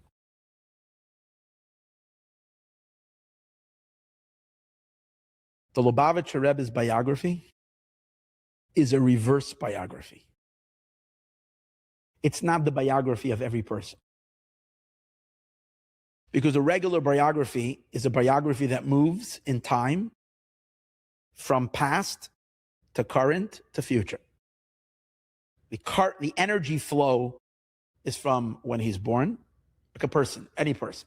There is birth, then there is childhood, then there is accomplishments, let's call it accomplishments, and then there's legacy. That's the way life, the direction that life flows. And when you work with that system, what has to happen? Obviously, when you're born, no one really pays attention. But once you start becoming a child prodigy, and once you start doing accomplishments, you become very, especially if it's a powerful person, they become powerful, they become influential. And during their lifetime, as their power only intensifies and their influence only gets greater and their wisdom is more effective. And so when it's over, the power grows. And then when they pass away, there's legacy. And the legacy in the beginning is very intense, but as time passes, it waxes, it wanes and diminishes.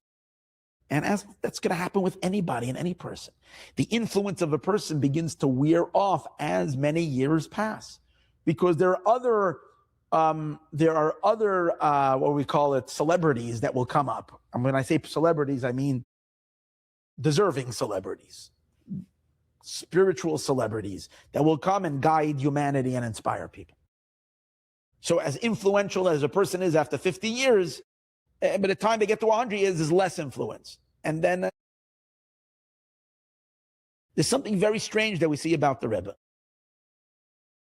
And I've witnessed this. There's no question in my mind that when someone was to talk about the Rebbe 20 years ago, far less ears were listening. I can tell you this clearly. In the frum religious Jewish world, the Rebbe was considered an outsider. 100%. So much so that when you mentioned the Lubavitcher Rebbe, people got uncomfortable in the room. I'm talking about in a what we call yeshivish, hamish kind of environment. You can mention any rabbi. You mentioned Lubavitch, everybody, oh, so he's a Lubavitcher? Like, it was like, oh. Today's days, the Rebbe is kind of like, not only captivated the curiosity of everybody, but more and more people are opening up their minds to his Torah. And he's becoming so much of in other words, the Rebbe is a revolutionary.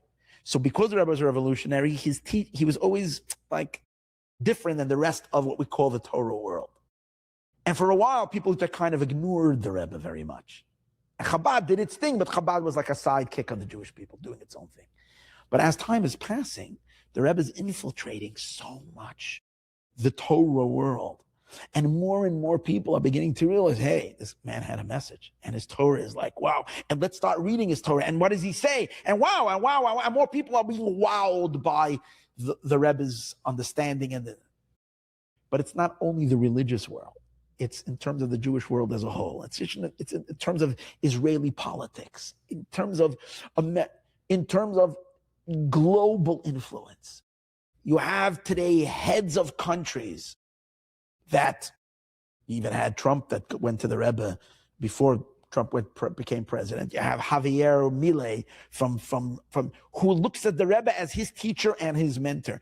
And so it is with hundreds of politicians and people, and who knows how many thinkers and writers across the world glean inspiration and from it's mind-blowing. And go look on YouTube, you'll see how many, even in the negative way, how many anti-Semites are there who point to the Lubavitcher Rebbe as the mover and the shaker of events in the world, and how Netanyahu is really listening to him, and this one is listening, and how the Rebbe is really conducting the affairs and directing everything in the world. Well, it's amazing. And think about the Rebbe's direct influence. How many thousands of young couples go out from year to year? It's becoming more and more all over that there isn't a speckle and a spot in the world that is not filled with Chabad influence. There isn't a place in the world where you are, I don't know, more than 100 miles away from a Chabad house. I'm talking about covering the entire globe. I don't know. I can't say that as a statement, but we're pretty close to that. And if we're not there now, we're going to be there in 10 years or in 5 years. It's speckled everywhere. And these are people that are inspired when? They haven't seen the Rebbe for 30 so years. now 32 years. What's inspiring? What's driving it? What I'm suggesting is that it's only getting stronger and stronger and stronger and stronger. So the way I understand it and appreciate it is that it's working like this. The Rebbe is not a light from now shining to the future. The Rebbe is a future light. The Rebbe's essence is rooted in the end, the final conclusion of all of the world, at the last and final point. And from the last and final point, his light is shining backwards into the creation or into time from the end to the beginning. Which would mean that the first visible, tangible, identifiable presence of this super tzaddik that's going to revolutionize the world in a very tangible way that we can see it in the physical world was when the Rebbe was born. So when the Rebbe is born in 1902 is a first detectable sign of that future light that's shining into the world from back in, from the end to the beginning. And as the Rebbe is growing in his physically, his influence is growing, but not like a person who's sourced in the past and shining light forward, moving from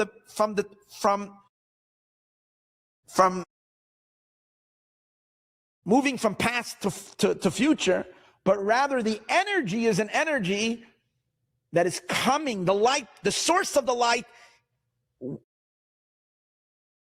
The source of the light is not birth. The source of the light we haven't even touched yet. It's in the future, it's completely in the future.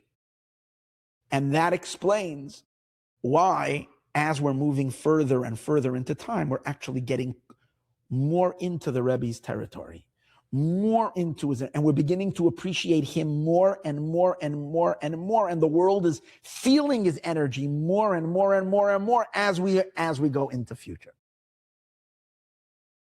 So it's the reverse biography. Now, I'm not just saying that as that's a cool thought or whatever. I'm saying that based on deep mystical concepts. What's the mystical concept over here? The mystical concept is that Malchus, the attribute of Malchus, is a light that comes from the end to the beginning, not from the beginning to the end.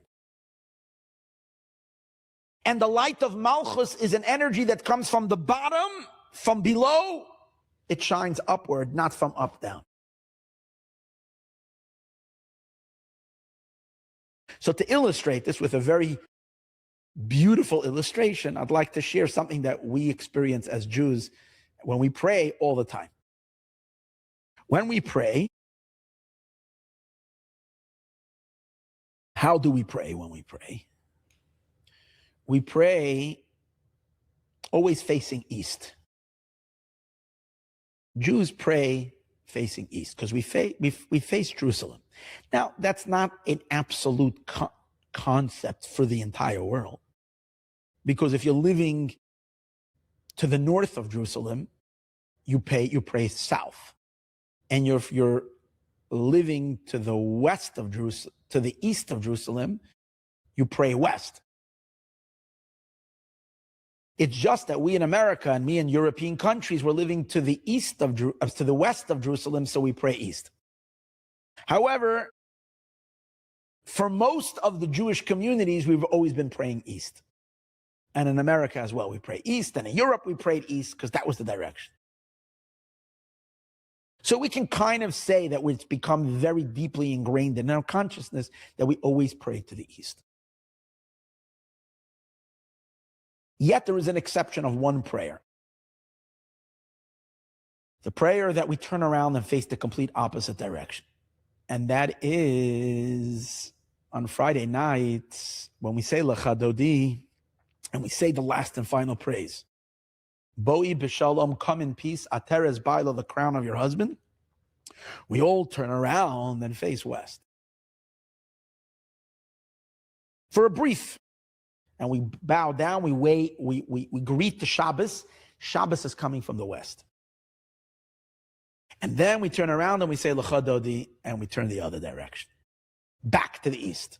But for maybe in a shul, I would say it's probably, happens, they sing, so it can be a little longer, but 30 seconds, maybe 45 seconds. Some places it can be done in 10 seconds. We turn west, we stand, we greet Shabbos, and we turn back. What's the significance in that? East and west represent beginning and end, because east is where the sun rises. So sun rises is the beginning of the day, where things start. In Hebrew, east is also called kedma. Kedma comes from the word kodem, the beginning. West is called Ma'ariv from the word erev, because the sun sets over there. So Ma'ariv represents end. The godliness that we're usually used to, that we're seeking, that we're thirsting for, is before there was a creation, God was everywhere. God was obvious. Then came blockages. Then God started concealing himself. When God created the world, he started putting one block and another concealment, another concealment. And he put so many curtains and so many curtains. When we want to connect to him, that's what prayer is. When we want to remove the veils, we want to remove the curtains, so we have to move our way back. So which way are we moving? We're going to the east. In other words, we're saying this concealment, let's move the partitions. We're standing on Tuesday. Let's go to Monday. Let's move away. Then let's move away Monday. Let's go to Sunday. Let's go to the minute when Sunday starts, because that's when we're going to look at God, because God is creating Sunday. So in order to get to the beginning, we're moving to Bereshis. Because as long as we're in creation, we always see as creation. So we have to peel away creation so that we can see the point where the Creator creates the creation, where he generates existence. That's the point of the beginning of the week, or the beginning of the day. When the day starts, it's like beginning. That's when we can kiss the Creator.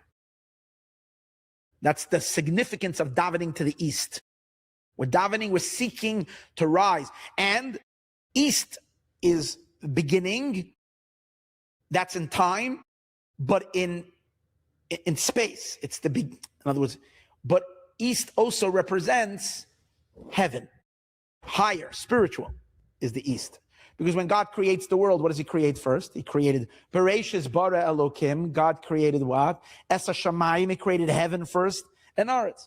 We know prayer is called a ladder.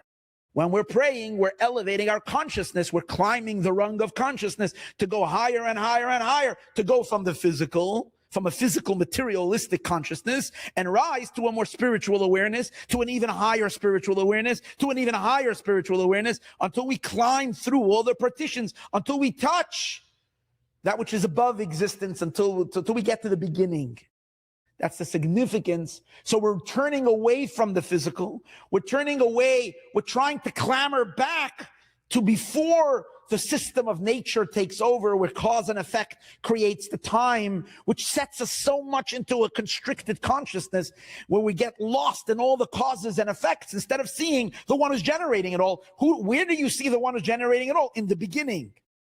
So we're trying to leave the end and go to the beginning. If we're seeking inspiration, we try to read what the Torah says. We look at the prophets. We look at everybody that was in the early days. We look at what the sages say who lived in the past. We're going back to those who had tradition. We go back to Adam, who's the first person. Let's hear what his first conversation with God is. If we can't speak to Adam, well, let's speak to Abraham, who was the first Jew who knew the secrets of secrets.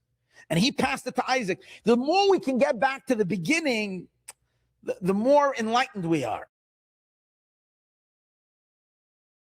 And then suddenly, in a very, very quiet vibration, something starts vibrating from behind us.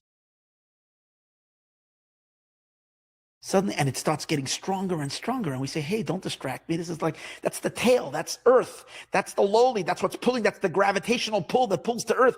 I don't want to hear it. I don't want to hear the vibrations from the back. Keep focused on the beginning. But the sound from behind us gets stronger and stronger. And we suddenly turn around and we hear Mikolos, Maayon, Rabim, the thundering waters that are coming from where? Coming from behind us. And we suddenly turn around and say, hey, maybe we're chasing the beginning, but maybe where it's at is not in the beginning. Maybe where it's really at, maybe where you're going to find God is not by running away from the world or running away from the physical or running towards the heaven or running from Thursday to Monday to Wednesday, from Wednesday to Tuesday, from Tuesday to Monday, from Monday to Sunday, till you get the point of the beginning. Maybe no. Maybe turn around and face Friday, because maybe you're looking to face Shabbos. Shabbos is the tail end of the week. Maybe it's all there. And we turn westward. Why? Because suddenly we realize that God's essence is not in the lofty beginning. God's essence is to be found in the final, completed stage of existence, which is the final, most material part of the world, which is the earth. That's where God is. And that's Shabbos. That's where Shabbos is knocking. Shabbos is banging on the door. What Shabbos? Shabbos is the furthest you can be from the beginning. Why? Because Sunday, Monday, Tuesday, Wednesday, Thursday, Friday, the world is a construction zone. So the world is under construction. When you're seeing a construction zone, you know there's a builder. But when you get to the final thing and everything is finished, and you take the tractors out and you take everything out, all you have is what? A final product. And that's what? There's no more construction there. So it's the final, it's just the world. There's no more. The creator has disconnected himself completely from the creation. It seems like you just have a creation. Sunday, this creative work of God. Monday, what happens on Shabbos? Nothing. Hashem went to rest. It's the world in most completed state. We would think that's the farthest you can be. It's the most godless day would be Shabbos. Turns out the total opposite. Shabbos is the holiest day. Why? Because you don't find God by running away from the creation.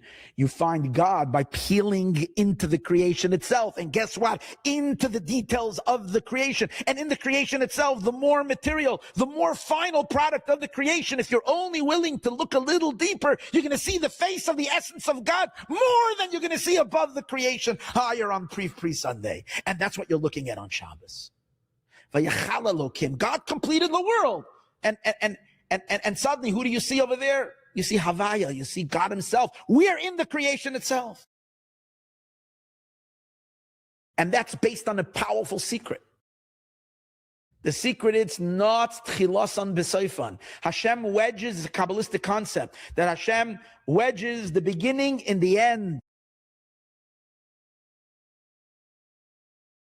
That the deepest point of God is buried in the final product. Because there is a deep rule. Where is a person? Where is the real soul of a person? In his aspirations, in his desire. Wherever your desire, wherever your passion is, that's where you are. Even if you're thousands of miles away. If your aspirations are in Paris, then you're in Paris. Even when you're over here. And wherever you. And for Jews, we're in Jerusalem. Why are we in Jerusalem? Because we've been yearning for Jerusalem all the time. We're always in Jerusalem. Mashiach will come, or else we never left Jerusalem, because we've always been singing about Jerusalem, thinking about it. And where is God thinking of? Where's God's aspirations? Where is his desire? Where is his passion? Where is his yearning? Wilshire Boulevard. That's where God is at.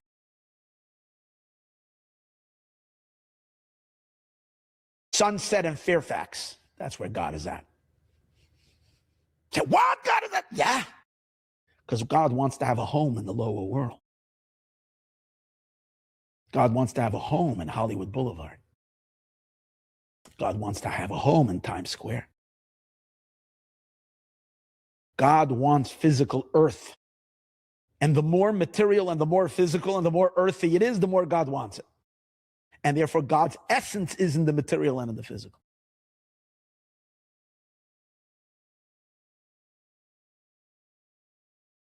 And that's Shabbos. That's why mysteriously it's interesting.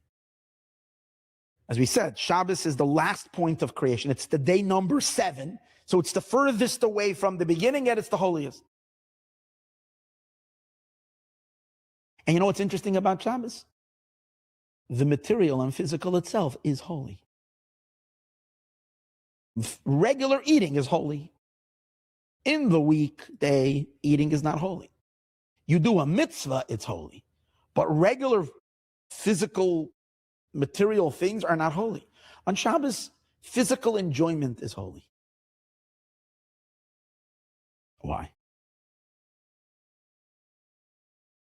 So let me explain a little bit. The beginning is holy. Of course the beginning is holy. Because in the beginning, there's nothing blocking yet. So it's holy. It's God unobscured. The end is holy because the end is the most obscure and the most hidden and the most concealed.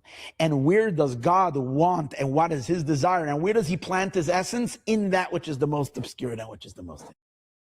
And in a sense, that which is the most obscured and that which is the most hidden, over there is a deeper revelation, there's a deeper truth of God in that, more than in the light that comes at the very, very first moment. And that's the secret in Kabbalah, that Malchus, which is the final Sephira, which is the seventh Sephira, is really higher than all the Sefirot, even than Chachma, which is called Reishis. Chachma is Reishis Chachma. It's the beginning. Mizrach, the ultimate east, the west. Where is the Shekhinah? The Ma'ariv in the west. Farthest away from Jerusalem. The lowest point. But here's the thing. You cannot discover the holiness and the godliness of the lowest point until the very end. Until we get to the end, on Sunday, Monday, Tuesday, Wednesday, Thursday, you must clamor to the beginning. If you're going to decide, if Shabbos is so great, you know what, I'm going to daven all week long to West, then you're never going to have Shabbos. Shabbos will never be Shabbos. The weekday won't have any holiness, and Shabbos will also be unholy. I mean to say conceptually, I'm not talking about in reality. But there's no Shabbos there. There's nothing holy about it. The only way you can reach holiness the only way the physical can become holy and godly is if we subdue the physical to the spiritual. Therefore, for thousands of years, our aspirations need to be continuously for sublime spirituality. And downloading spiritual lights through doing a mitzvah, we download godliness, we reach for the spiritual, we study Torah, we draw down from the higher worlds, and we keep our feet planted on the physical world. And that holiness goes into the earth. It polishes, it seasons the earth. The earth marinates in the light that's coming from the spiritual world, in what we call the Or Yashar. The direct light is surrounding the world and marinating the world for thousands of years. But finally, at the end, after after it marinates and after it sits in godliness, it pickles in godliness, it soaks in godliness, the physical, then something magical happens. The material physical world itself opens up, and the light that shines out from matter is infinitely brighter and bigger than all the lights that were downloaded from the higher worlds into Malchus, into the physical world. They're considered dark shadows in compared to the brilliant light that shines out of Malchus. The light that comes from the end is much brighter than the light that comes from, but you will never be able to uncover the secret of the physical and the material and of the final creation. You'll never be able to uncover it unless you first direct light from above, rays of light into it, and then you can uncover its energy. It's the concept of male and female. Only the woman, which is considered the physical, the recipient, she has the birthing power.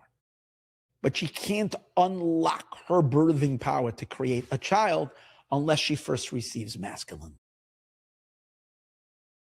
But then, who can create the child? The woman has the power to create.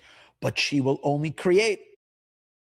Take a look at Earth. Earth is the lowest substance in the world. The lowest, just plain Earth. But Earth will not give you anything until what?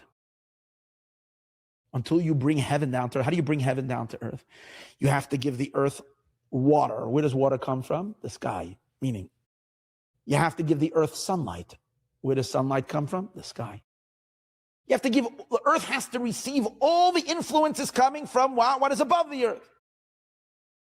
But the sun cannot give you a potato. The sun can't feed you. The skies can't feed you. The earth, besides if God is sending manna from heaven, but other miracle. Other than that, water, the sun, all these things, and they can't create ex nihilo. They can't create something from nothing. The earth has unbelievable. It can give you cherries. It can give you tomatoes. It can give you cucumbers. It can give you squash. It can give you tulips. It can give you roses. It can give you jalapenos, and it can give you sugar, and it can give you dates, and everything. Earth can produce everything, but earth can only produce.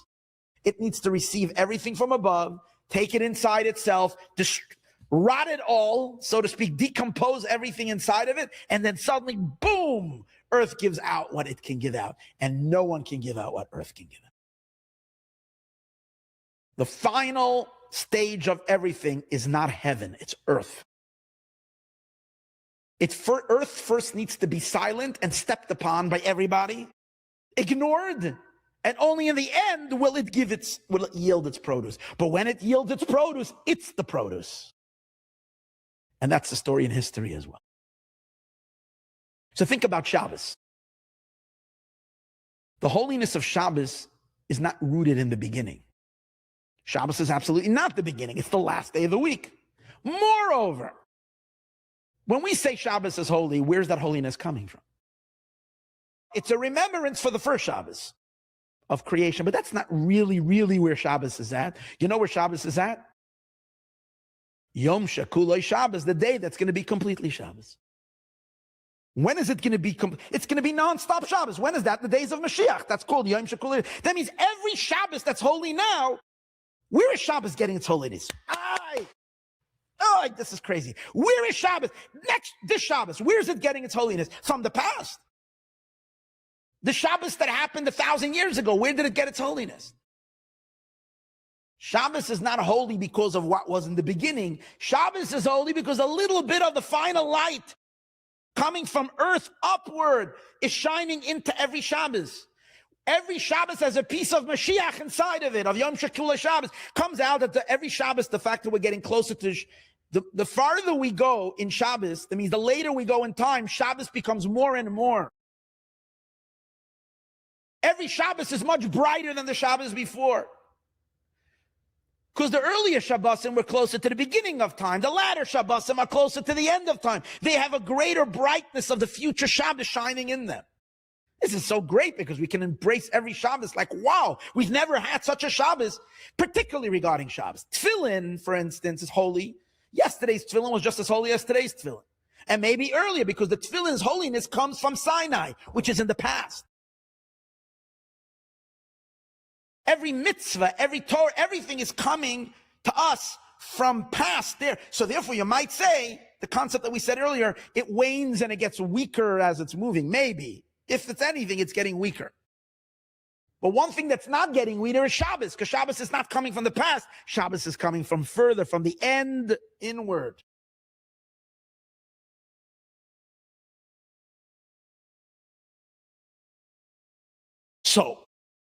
So to take all of this, this is the secret of the Rebbe. The Rebbe is Shabbos. The Rebbe is the seventh one of the seven tzaddikim. He is Shabbos. His six predecessors were masculine light, male light, bringing light down. The Rebbe is the seventh day.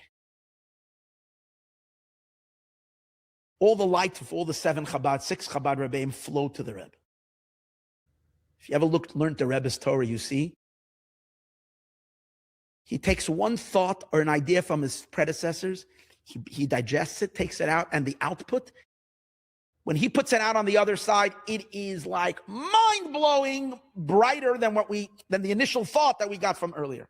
And the Rebbe does it with everything. The Rebbe takes a Rashi, who lived 900 years ago or whatever, a Rashi, and the Rebbe processes it, takes it, it's almost like putting it into the earth. The Rebbe decomposes the Rashi. That's what he does. He asks he asks like usually between 8 to 13 questions, decomposes the Rashi, reconstructs it, and it's a whole new Rashi with such a brilliant. And just like the Rebbe does it with Torah and with anything, he does it with any Jew who walks into his office. Any Jew who ever described the Yachidus.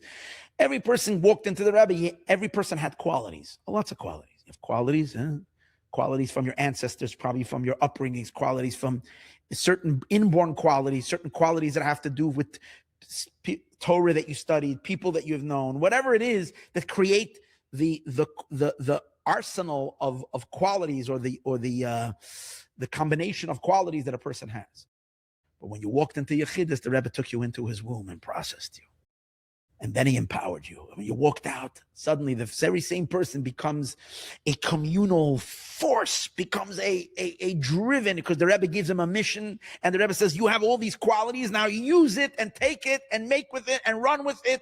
Everybody knows one of the things about the Lubavitcher Rebbe, he's the most incredible empowerer. He empowered in what? Shining, opening you up to your own light, but that's what Malchus does. Malchus doesn't have anything of its own.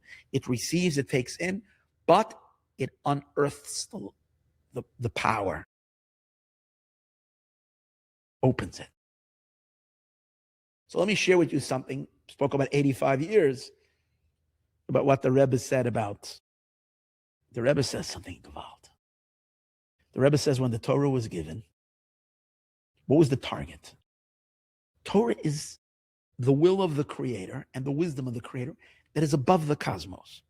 God created the entire cosmic system with the blueprint of the Torah. That means all the worlds, all the spiritual worlds are designed with the design, the infrastructure of the Torah. Everything is set up with that infrastructure. That would mean that when God gives the Torah to be studied, can you imagine what kind of brilliant extrapolation you can do in the heavens above when they study Torah? What kind of wow there can be to souls in heaven or angelic beings, celestial beings when they're studying the Torah? What kind of insight, what kind of brilliant. They're so much more expansive than we are. They don't deal with heavy weight of bones and flesh and meat and all the coarse stuff that we deal with. They don't live in a world of stuff.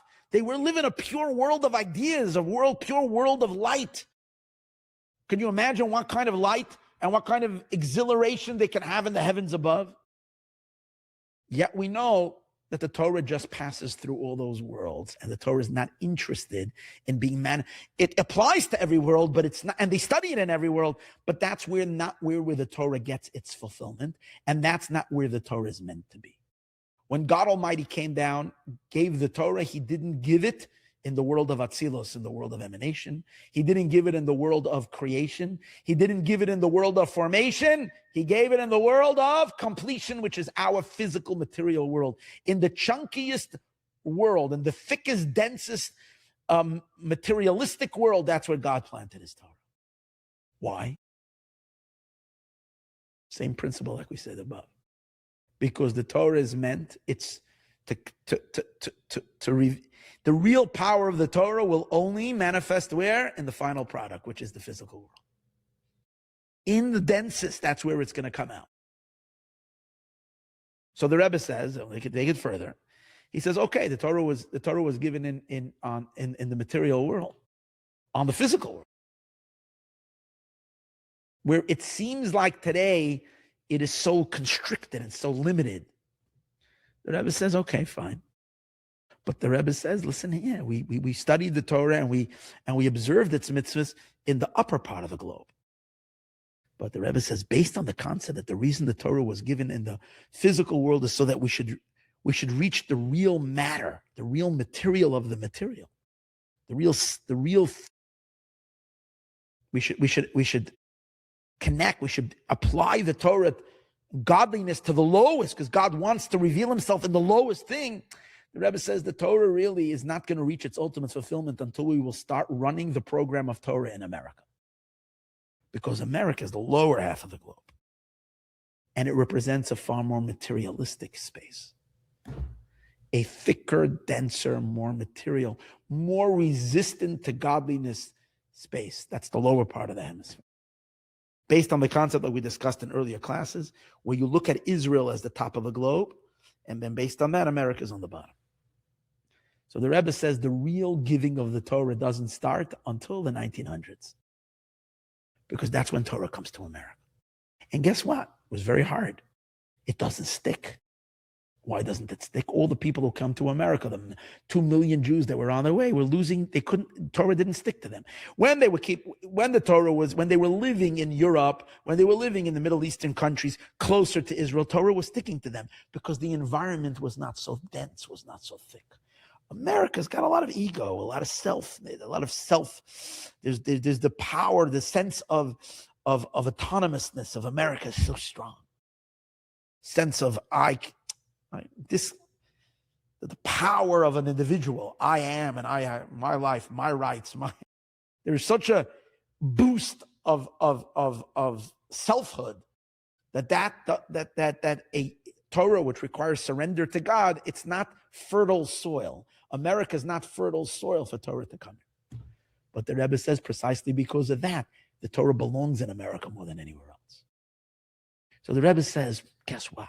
When the Rebbe is referring to himself and his wife, when he came to America, and mainly a continuation to his father-in-law coming to America, the Torah was transported to him. It means Torah started sticking in American soil. It started to stick. But the Rebbe says something very deep. It's not just that the Torah starts to stick in America.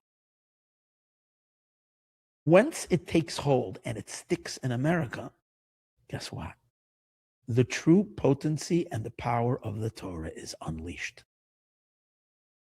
That energy or that power, that divine strength, and that really unstoppable godly light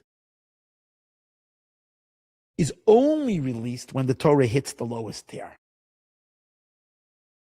And the Rebbe says, I'll prove it to you.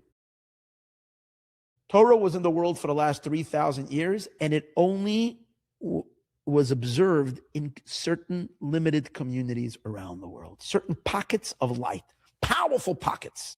It used to be in Iraq and the yeshivas where the Talmud was studied, and then it started moving out into different pockets and different places, and the great yeshivas of Europe and the great Hasidic courts of Europe and the great pockets of holiness, but always remained pockets, small areas. Never was there the Torah encompassing the entire globe. Never were there Jewish mitzvah institutions, every city, every place where you can observe Torah, where there's Jews observing Torah, where it's possible to learn Torah, where can you buy Jewish books and connect. Never in the history. The Torah was always contained. Until where? The Rebbe says, until the Torah reached the shores of America. When it reached the shores in America, not only did the Torah have the power to penetrate even America, but that something magical happened. When it hits the lowest points, that's when dynamite happens. That's when the real energy of it, the infinity of it, blasts open, and it's unstoppable. And the Rebbe says it does what we call ufaratzta. It breaks open all the borders and it shoots. Why? Based on the same concept we said the whole class today. The real potent light is not in light that comes from above, but when the light from above triggers, goes down, down, down, down, and tickles the soul of earth, and when the earth is pure earth, earth of earth, that's when it triggers the real infinite power of God's essence. And what happens? So the Rebbe says something very interesting. That's why this is the talk the Rebbe gave on the anniversary, the 50th anniversary of him coming to America. The Rebbe says, where in America was the Torah stationed? Where did it really? The Rebbe says in Brooklyn, New York, in a place called 770. The Rebbe says the numeric value of the word 770 is exactly the numeric value of ufaratzta. Faratzta means you will break open, boom, burst open. Like God says to Yaakov Avinu, Faratzta Yama Vakema. The fulfillment of this verse did not happen until Torah arrived to Brooklyn. The words of the Rebbe, I'm not saying this. And you can see it today. until the Torah did not arrive to Brooklyn, the lowest place, meaning lowest, it hit the lowest country on the other side. From there, its power is without an end. That's what God says to Yaakov. You will go to all four directions, and boom. In other words, bottom up.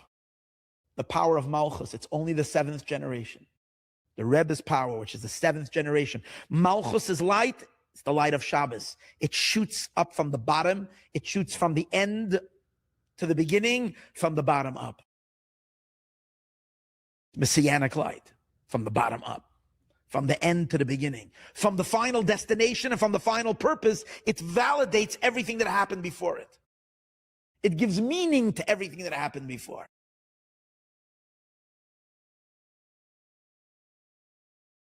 Now watch this incredible thing. This is so crazy. So today's days, what is the most potent and powerful thing that the world has is now moving civilization and transforming civilization into the new age? Everybody knows that right now we are transitioning. There is no question that we are transitioning. When I say transitioning, meaning our very entire lifestyle, our entire life on earth is going to be completely unrecognizable over the next 10, 20 years. Why? Because we are watching an explosion of new technology and through artificial intelligence, through quantum computing and quantum ideas. This is going to shift and transform the world like we've never, ever seen it before. And what's the most precious commodity today? Where all nations and all countries and all power are all trying to be ahead of the game. It's computing power. That's where it's all at. It's all in the computing power. And all the computing power comes from what? Silicon wafers. And silicon comes from what? Quartz sand. And what's quartz sand? I checked with AI. It's everywhere. Sand. The most powerful thing in the world today is pure sand. Sand from beneath our feet. It's exactly mirroring what the Rebbe is saying in the spiritual world. That the ultimate light comes from that's why Judaism is fixated on the material mitzvahs, on action. Because Judaism always knew the secret. The secret is that earth is much more potent than heaven. And when we say earth, we mean not even vegetation. Because vegetation has a little soul to it. It's spiritual. It has soul. Animal has even more soul. Human has even more soul. But what's more potent than everything? Plain sand. And this is what King David says when he says in Psalms, Even masu aboinim, the stone that the builders have rejected. Stone means the pure mineral, the plain earth that everybody looked upon, everybody stepped on it, everybody said it's nothing. Throughout all of history, when we were looking for inspiration, when we were looking for power, when we were looking for guidance, everyone was looking towards heaven. No one realized that the ultimate power is going to come from earth, from beneath their feet, from low, not from heaven. The world is transforming now, not from heaven. It's transforming from earth, from plain sand. And that's what the Rebbe is talking about. That's Mashiach. That's Shabbos. Earth being elevated, all coming from below. It's the new revolution.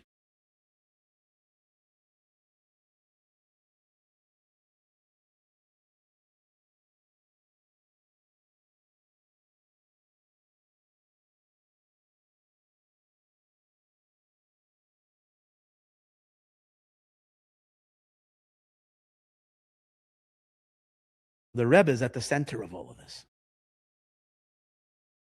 Meaning he's the spiritual drive of this entire process. Unearthing the life from below, from the earth, from the bottom. That's why if you look in Yiddishkeit, the Lubavitcher Rebbe focused all of his Chassidim on dry action. No one was ever in the world inspired people to just go do an act of a mitzvah with someone. Everybody always put the focus on the spiritual feeling. Teach the person, inspire the person. Learn, what's a dry act? You meet a person on the street and you just do an action? You just wrap a tefillin? What's that? And the Rebbe says, no, that's where it's at. Now, Torah always said that, but no one ever noticed that in Torah. That's the idea. Everybody said, yeah, you're not filling the mitzvah, but really, it's all about the intention. And the Rebbe said, no. If it's all about the intention, so why don't you fulfill the mitzvah with the intention? Why do you have to do the action? Because it's really all in the action. It's all in earth.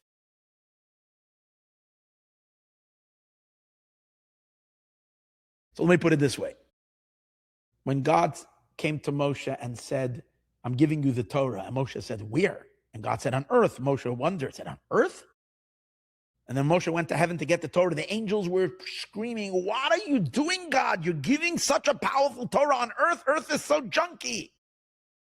It's so temporal. It's so superficial. It's so dead. It's so stuck up in itself. Why would you give such a magical Torah into such a thick, dense thing? God said, leave it up to me. I know what I'm doing. No one understood it. So when God says to Moshe, make me a temple, what was the temple made out of?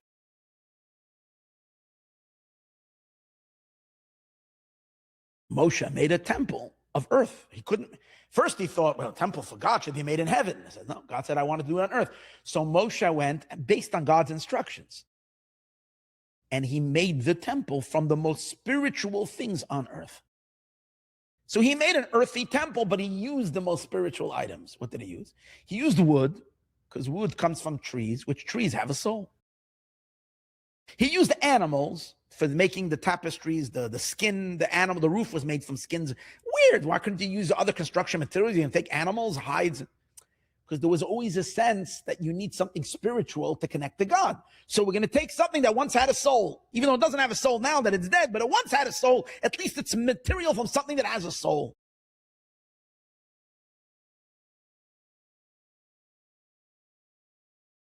So when God said, I want to give you the Torah on earth, we said, okay, on earth, but we climbed up on the hill, the highest hill we can, on the highest mountain we can. It's earth, but it's elevated earth. We looked for the highest place. Then came King David, and King David said, because King David is the seventh, he's Malchus. He's also, Yosef was the sixth, and King David is the seventh, so he's Malchus. He appreciates, the energy is in the physical, not in the spiritual in the physical, but in the physical of the physical. So he didn't build it, but he prepared the building of the Solomon's temple, which was made out of what? Only stone. That's the meaning of the secret of the verse. The stone that everybody rejected, the stone, the lowest material, that becomes the home for God. 3,000 years later comes the Lubavitcher Rebbe, and the Lubavitcher Rebbe says, Jerusalem stone? Okay. Brooklyn stone. In this talk that the Rebbe speaks about the quality of America, the Rebbe says something absolutely stunning that most people read it and they say, what in the world is he saying? It sounds so insane. The Rebbe says the Beis Hamikdash, the third temple, is going to reveal itself first in 770 in Brooklyn. And from there it will go to Jerusalem. And the Rebbe says, you know why? Because everything, since the whole the spiritual lights of the future temple is coming from the work in the low. So it has to come from the lowest of the low, from where the work is done, from we lift the bottom of the bottom up. And where is that done? From the place of Ufaratzta, which is from Brooklyn, from below. So Jerusalem, I'm not saying that, I don't know exactly technical how it's going to be. It's going to be obviously stones in the Beis Hamikdash, but somehow 770, the Brooklyn stone is going to be part of it. The earth being lifted up. Silicon, bottom. And we're seeing that. That's what's happening in the world now. Earth is being elevated. So Korach, let's go back to Korach. Korach was fighting against the Kohanim. It explains in Kabbalah and in Chassidus that Kohen energy is masculine energy flowing from up down, from the beginning to the end. It's the first system. That's the Kohen's energy. That's why Kohen's gives blessings, draws spiritual light down. Levite energy is energy flowing from the bottom up. It's Gevura. Gevura is fire. The energy goes up. Related more to Malchus, which Malchus is a product of Gevura, which is all about energy flowing up. Feminine energy is Gevura energy. It belongs more to the side of the Levites. Masculine energy is Kohen energy. When Korach was complaining that the Kohanim should not be, that the Levites should not be subservient to the Kohanim, it's because Korach saw, in a certain sense, he envisioned already the time of Mashiach. That earth does not have to receive the light from heaven. Quite on the contrary, earth is going to enlighten heaven. How do we know that when Mashiach will come, earth will be holier than heaven? Because all the souls that are in heaven are going to come back down on earth for the resurrection. Because earth is be holier than heaven. Korach saw that. And that's why he felt, why do you need spiritual people? Why do you need Kohanim? If the ultimate is earth, what Korach didn't realize is for earth to be the ultimate, what earth needs to be, earth first needs to marinate in heaven for a long time, and then you can extract what earth is. Malchus is only greater than all the other Sephirot after Malchus receives from all the other Sephirot. And only after she's silent and receives can she then become the source of light for all. Can there be the returning light? So Korach was 3,500 years too early. But in the end, Tzaddik, Katamar Yifrach, he will blossom like a date tree. What's a date? Dates are fruits that take a very long time to grow. Date is a Shabbos fruit. Why? Because we said earlier, when does the date grow? After 70 years, 7 is Shabbos. Dates are the fruits that come in the end of time. Almonds are the fruits that come at the beginning of time. That's what I said earlier. Almonds are speed fruit. They come directly. Now we say, hold it. So how can the same word Yifrach be used over here and then Yifrach be used over there for tzaddik? The answer is, Aaron's masculine light, the reason we have masculine light is because we want to get the Korach's light. Eventually we want the dates. What does Sunday produce Shabbos, or does Shabbos produce Sunday? Well, in the beginning, in order to get the Shabbos, you have to have Sunday, Monday, Tuesday, Wednesday. And all the days have to pour their energy into Shabbos. Like physically.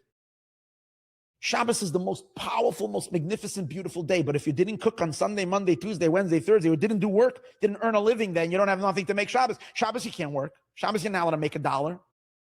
Shabbos, you can't make the money to pay for your groceries or to prepare the food, and even to make a simple scrambled egg, you can't do that on Shabbos.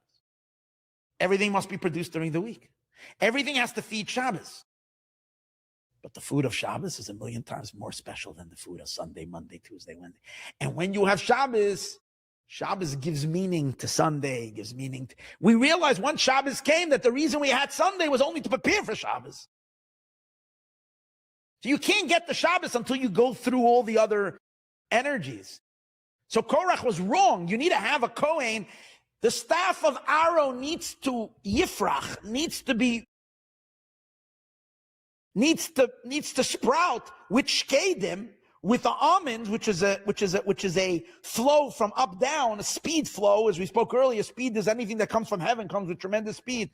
That in order that what? That the slow fruit should grow, which is the fruit that comes out of earth, which is going to take thousands of years until it will come out. Who will bring forth Tzaddik Katamar Yifrach? Korach is in the end letters of Tzaddik Katamar. Who will shine for that light? Who? Yifrach b'yamav Tzaddik. In his days, the end of days, Moshiach, the Tzaddik, Yifrach will blossom. What's Moshiach's blossoming? Mashiach will bring us artificial intelligence. Mashiach will bring us quantum mechanics. Mashiach will give us the entire new world because Mashiach is unearthing earth. Yifrach. Earth upward. That's Mashiach's light. And by the way, I'm not saying Mashiach is bringing us AI and all that. These are little offshoots of the great godly light that Mashiach will reveal. And it's expressing itself in actually, you can see today how earth that we once thought is so cheap and insignificant holds the greatest power. This is the idea. Therefore, my conclusion is, in terms of the Rebbe,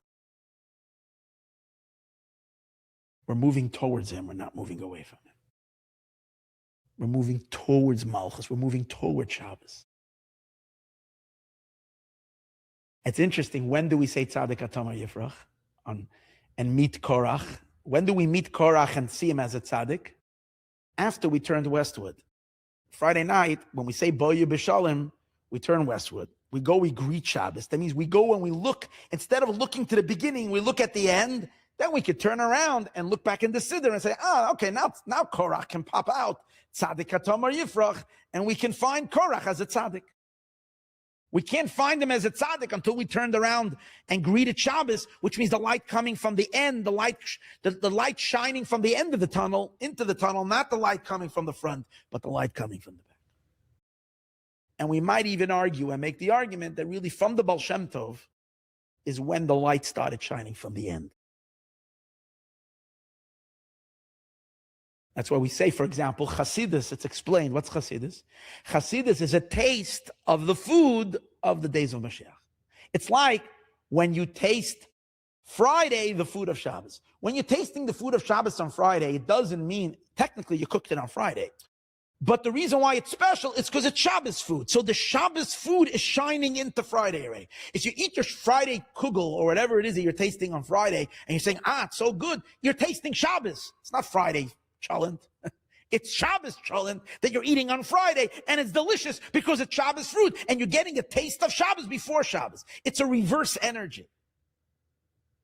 Chassidus, from the Baal Shem Tov and onward, is really futuristic light. It's shining from the back forward. And it's true about the Alter Rebbe as well. It's known that the Alter Rebbe was a new neshama chadashi. His neshama doesn't come from the past. Like all neshamas are all part of Adam, who's the first human being. The Arizal says there are new neshamas that are not part of Adam. They're going to come in the future. The Alter Rebbe was one of the first future souls that was planted. He was planted into early time from Mashiach souls. He just arrived early. And as much as it's true about the Alter Rebbe, and it's true about the Baal Shem Tov, it's a gazillion times more true about the Rebbe, because the Rebbe's Malchus is completely future. Where people say, how will we educate our children to, like people in Chabad how will we educate our children to feel connected to the Rebbe? How? The answer is they're more connected than you. And your grandchildren will be even more connected. And your great-grand even more connected. The later you go, the more bonded. I didn't see him. No, but he doesn't belong here. He belongs there. They're naturally tuned into him much more than that which is coming frontwards. Because he's a man of the future. He's not a man of now. That's why legacy schmegacy. You're not no legacy. We're moving into that. Not the whole thing is a reverse. It's an upside down system. From earth to heaven, from below upward, and from later back.